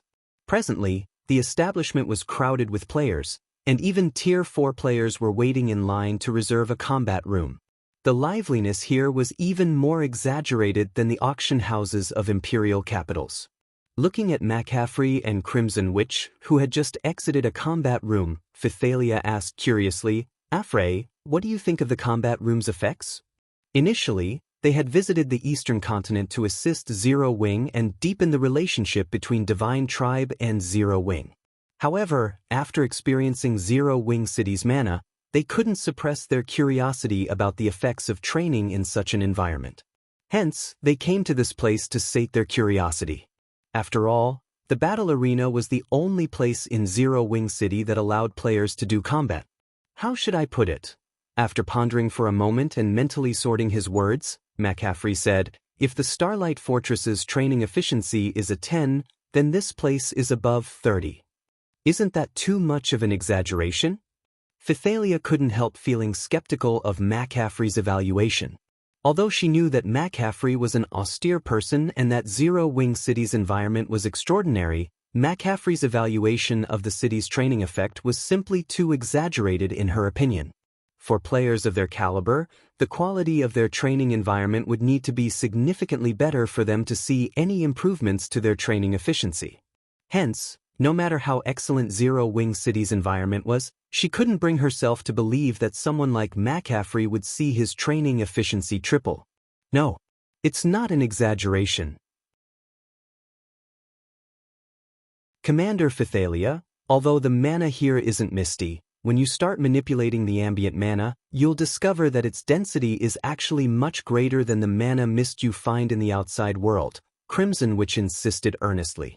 If you fight against an expert of the same caliber in this environment, the insights you can get are on a completely different level. This is especially true for your control over mana. I really don't know how Zero Wing accomplished this. They actually managed to let a guild city have such dense mana. You can even view the operating principles of mana with such high clarity. She's right. If I can train here, I'm confident I can further improve my mana body in less than 10 days, McCaffrey said, nodding. He then looked enviously at the Zero Wing members in the building. The Divine Tribe trio had the fortune of visiting Zero Wing City only because they had followed Shi Feng to the Eastern Continent. If not for Shi Feng granting them access, they wouldn't have been able to enter the city. They also wouldn't have realized how astonishing the city's environment was. Meanwhile, Zero Wing's members could actually enjoy the environment here every day. How could he not envy them? At his current standard, Increasing his mana body's completion rate by even 1% was incredibly challenging. Yet, in Zero Wing City, he saw the chance to improve his mana body rapidly. A glimmer appeared in Crimson Witch's eyes as she insisted, "Commander Phythalia, we must recommend establishing a temporary residence in Zero Wing City to the Grand Elders and Guild Leader once we return. It doesn't matter even if we have to pay a significant price. The short-term effects might not be obvious, but the long-term benefits for the guild are absolutely unimaginable. Surpassing the 5 great super guilds might even become possible." Phythalia smiled wryly at Crimson Witch's strong recommendation. "I want to, but once the Intercontinental Teleportation Array is activated, I'm afraid it'll become difficult for Divine Tribe to secure a temporary residence." Once Zero Wing's Intercontinental Teleportation Array began operating, so long as the 2 continent superpowers were not stupid, they would understand just how valuable Zero Wing City was, not to mention the extraordinary mana environment in this place. She could easily imagine how many superpowers would seek to garrison Zero Wing City at that time. "No, you can't say that, Commander Phythalia." Looking at Phythalia, McCaffrey suddenly smiled and said, "I heard that Black Flame lives in Xinyuan City's upper zone. With your family's influence and connections, if you personally paid him a visit, wouldn't he agree to a partnership immediately?" Read latest chapters at Wuxia World. Phythalia was a potential successor of a powerful family based in the upper zone. Her beauty and figure in the real world were also at the level of toppling nations. If she personally visited someone in the upper zone and sincerely proposed a partnership, hardly anyone in the upper zone would refuse her. Upon hearing McCaffrey's suggestion, Crimson Witch nodded in agreement. "You, too." Phythalia sputtered, rendered speechless by her 2 companions. However, before Phythalia could say anything more, a sudden commotion came from outside the battle arena. Then, the mana in the city grew violent and irritable. When Phythalia and her companions walked out of the lobby, they promptly noticed a tower of light rising from the teleportation hall's direction.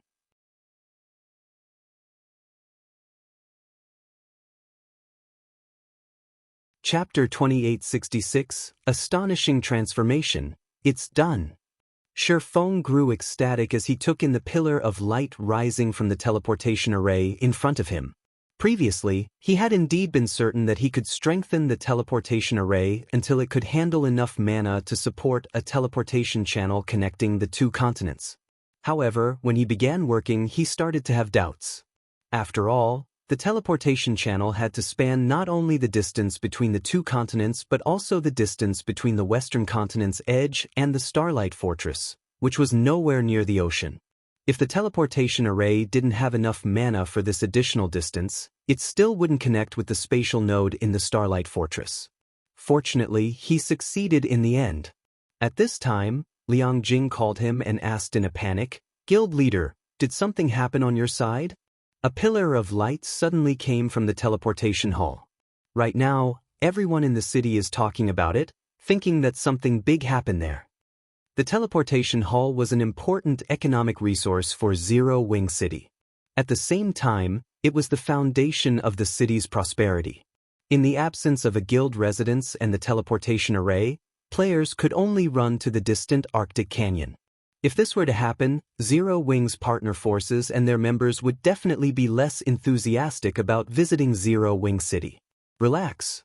Everything's fine," Feng said, chuckling. "I just completed the teleportation array connecting the 2 continents. From now on, we can freely teleport to the western continent from the teleportation hall, and there won't be any restrictions on time or headcount." "We can freely teleport to the western continent?" Liang Jing was momentarily stunned, her mind failing to process Feng's words. Her eyes were wide with disbelief as she looked at Feng's face on the screen. Before the World Passage's activation, connecting the 2 main continents held great importance only in terms of trade. However, after the World Passage opened, battlefields appeared all over the eastern continent, and massacres became common out in the wild. Due to the chaos and constant threats, many of the eastern continent's powers and players sought to develop on the western continent. Unfortunately, there was a limited number of ancient teleportation arrays on the eastern continent. Even among the superpowers, very few could travel between the two continents. Moreover, even these few superpowers could transport only a small number of elites at a time. Now, Shi Feng was telling her that Zero Wing City's teleportation hall could facilitate travel to the western continent without any restrictions. How could she possibly believe this? If news of this matter were to get out, a tsunami of players would flood Zero Wing City within a day. This function would overturn the situation on the eastern continent. It was game-changing.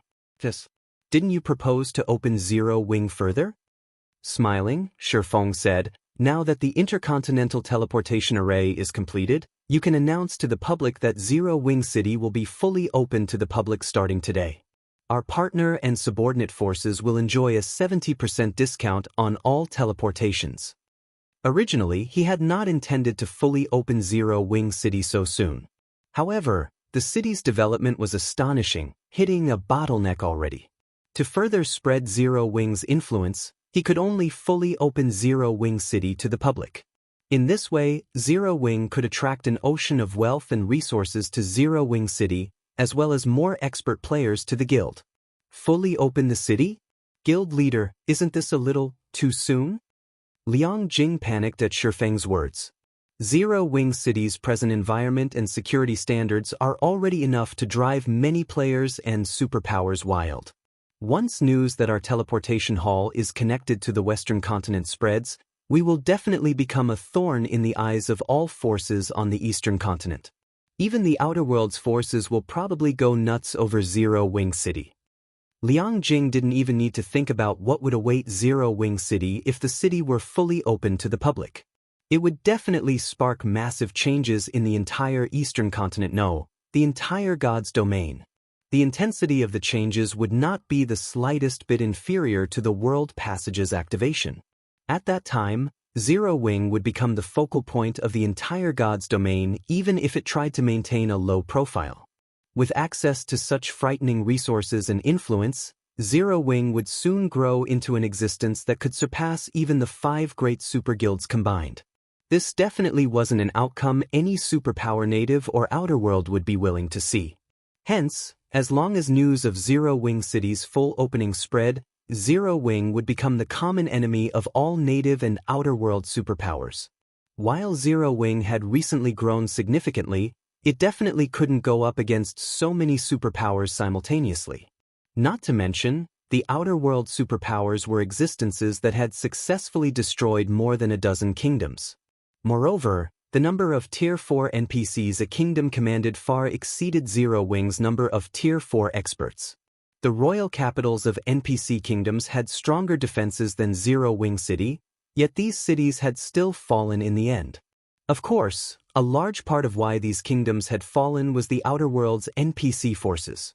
However, nobody could say for certain that the Outer World's players couldn't guide or cooperate with the Outer World's NPC forces to target Zero Wing. Naturally, Shi Feng understood Liang Jing's concerns. In an earnest tone, he explained, I understand, but this is a problem we will have to face sooner or later. Thus, we should strike while the iron is hot and strengthen Zero Wing in one fell swoop. If we succeed, we'll have a much better chance at contending with the native and outer world superpowers. Previously, 16th Cloud had provided him with plenty of information regarding the outer world's various forces. Hence, he understood that the main reason the eastern continent had yet to fall completely was that only a small portion of the outer world's superpowers and NPC forces had crossed the world passage. However, as more time passed, more outer world NPC and player forces were bound to arrive on the eastern continent.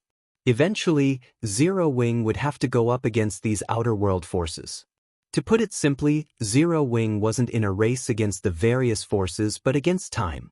Under these circumstances, the guild would naturally be better off developing as quickly as possible. Rather than acquiring small amounts of resources and developing slowly in secret, Zero Wing would be better off going big and developing rapidly while the Outer World's forces were still settling down in the eastern continent. Not to mention, Zero Wing currently had a lot of partner forces already. With these partners, it wouldn't necessarily be impossible for Zero Wing to go up against the native and outer world superpowers that had yet to develop themselves adequately. Liang Jing was momentarily at a loss for words. In her opinion, Shi Feng's decision was simply absurd. However, she didn't have a better suggestion. Relax. I know what I'm doing, Shi Feng consoled when he saw Liang Jing's hesitancy. Just get everything prepared on your side. Also, notify Melancholic and Yulan about this. I'm afraid you three will be very busy in the future. Liang Jing had no choice but to nod helplessly. Read latest chapters at Wuxia World. Yu Shifeng had always acted more like a figurehead than an actual guild leader. Although he had laid a massive foundation for the guild, he would leave the guild's daily maintenance and operation to others. Naturally, Liang Jing felt incredibly frustrated by this situation, and she frequently wished she could curse him to his face. Deep down, however, she still felt happy and excited for some inexplicable reason. After disconnecting the call, Liang Jing promptly began making the necessary preparations, while Shi Feng headed to Zero Wing City's City Lord's Mansion. City Lord's Mansion, second underground floor, statue room. At this time, apart from Shi Feng, everybody else had been told to leave the room. Shi Feng had also temporarily removed the entry rights for core members and ordered the 2 Tier 4 Feingold guards outside to prevent anyone from approaching the room. Now that my concentration is at Tier 5, and my understanding of and control over mana have reached their limits, it's about time I tried breaking through to Tier 5. Looking at the ancient beast sculpture in front of him, Shi Feng began constructing an entirely new mana body. You're tuning in to the Passion Pages YouTube channel. We're so grateful for your support, and don't forget to subscribe to join us on this incredible journey through captivating stories. Your generosity through donations truly makes a world of difference, as it's the primary source of revenue that allows me to expand and enhance this channel for you. Thank you from the bottom of my heart for being a part of this adventure.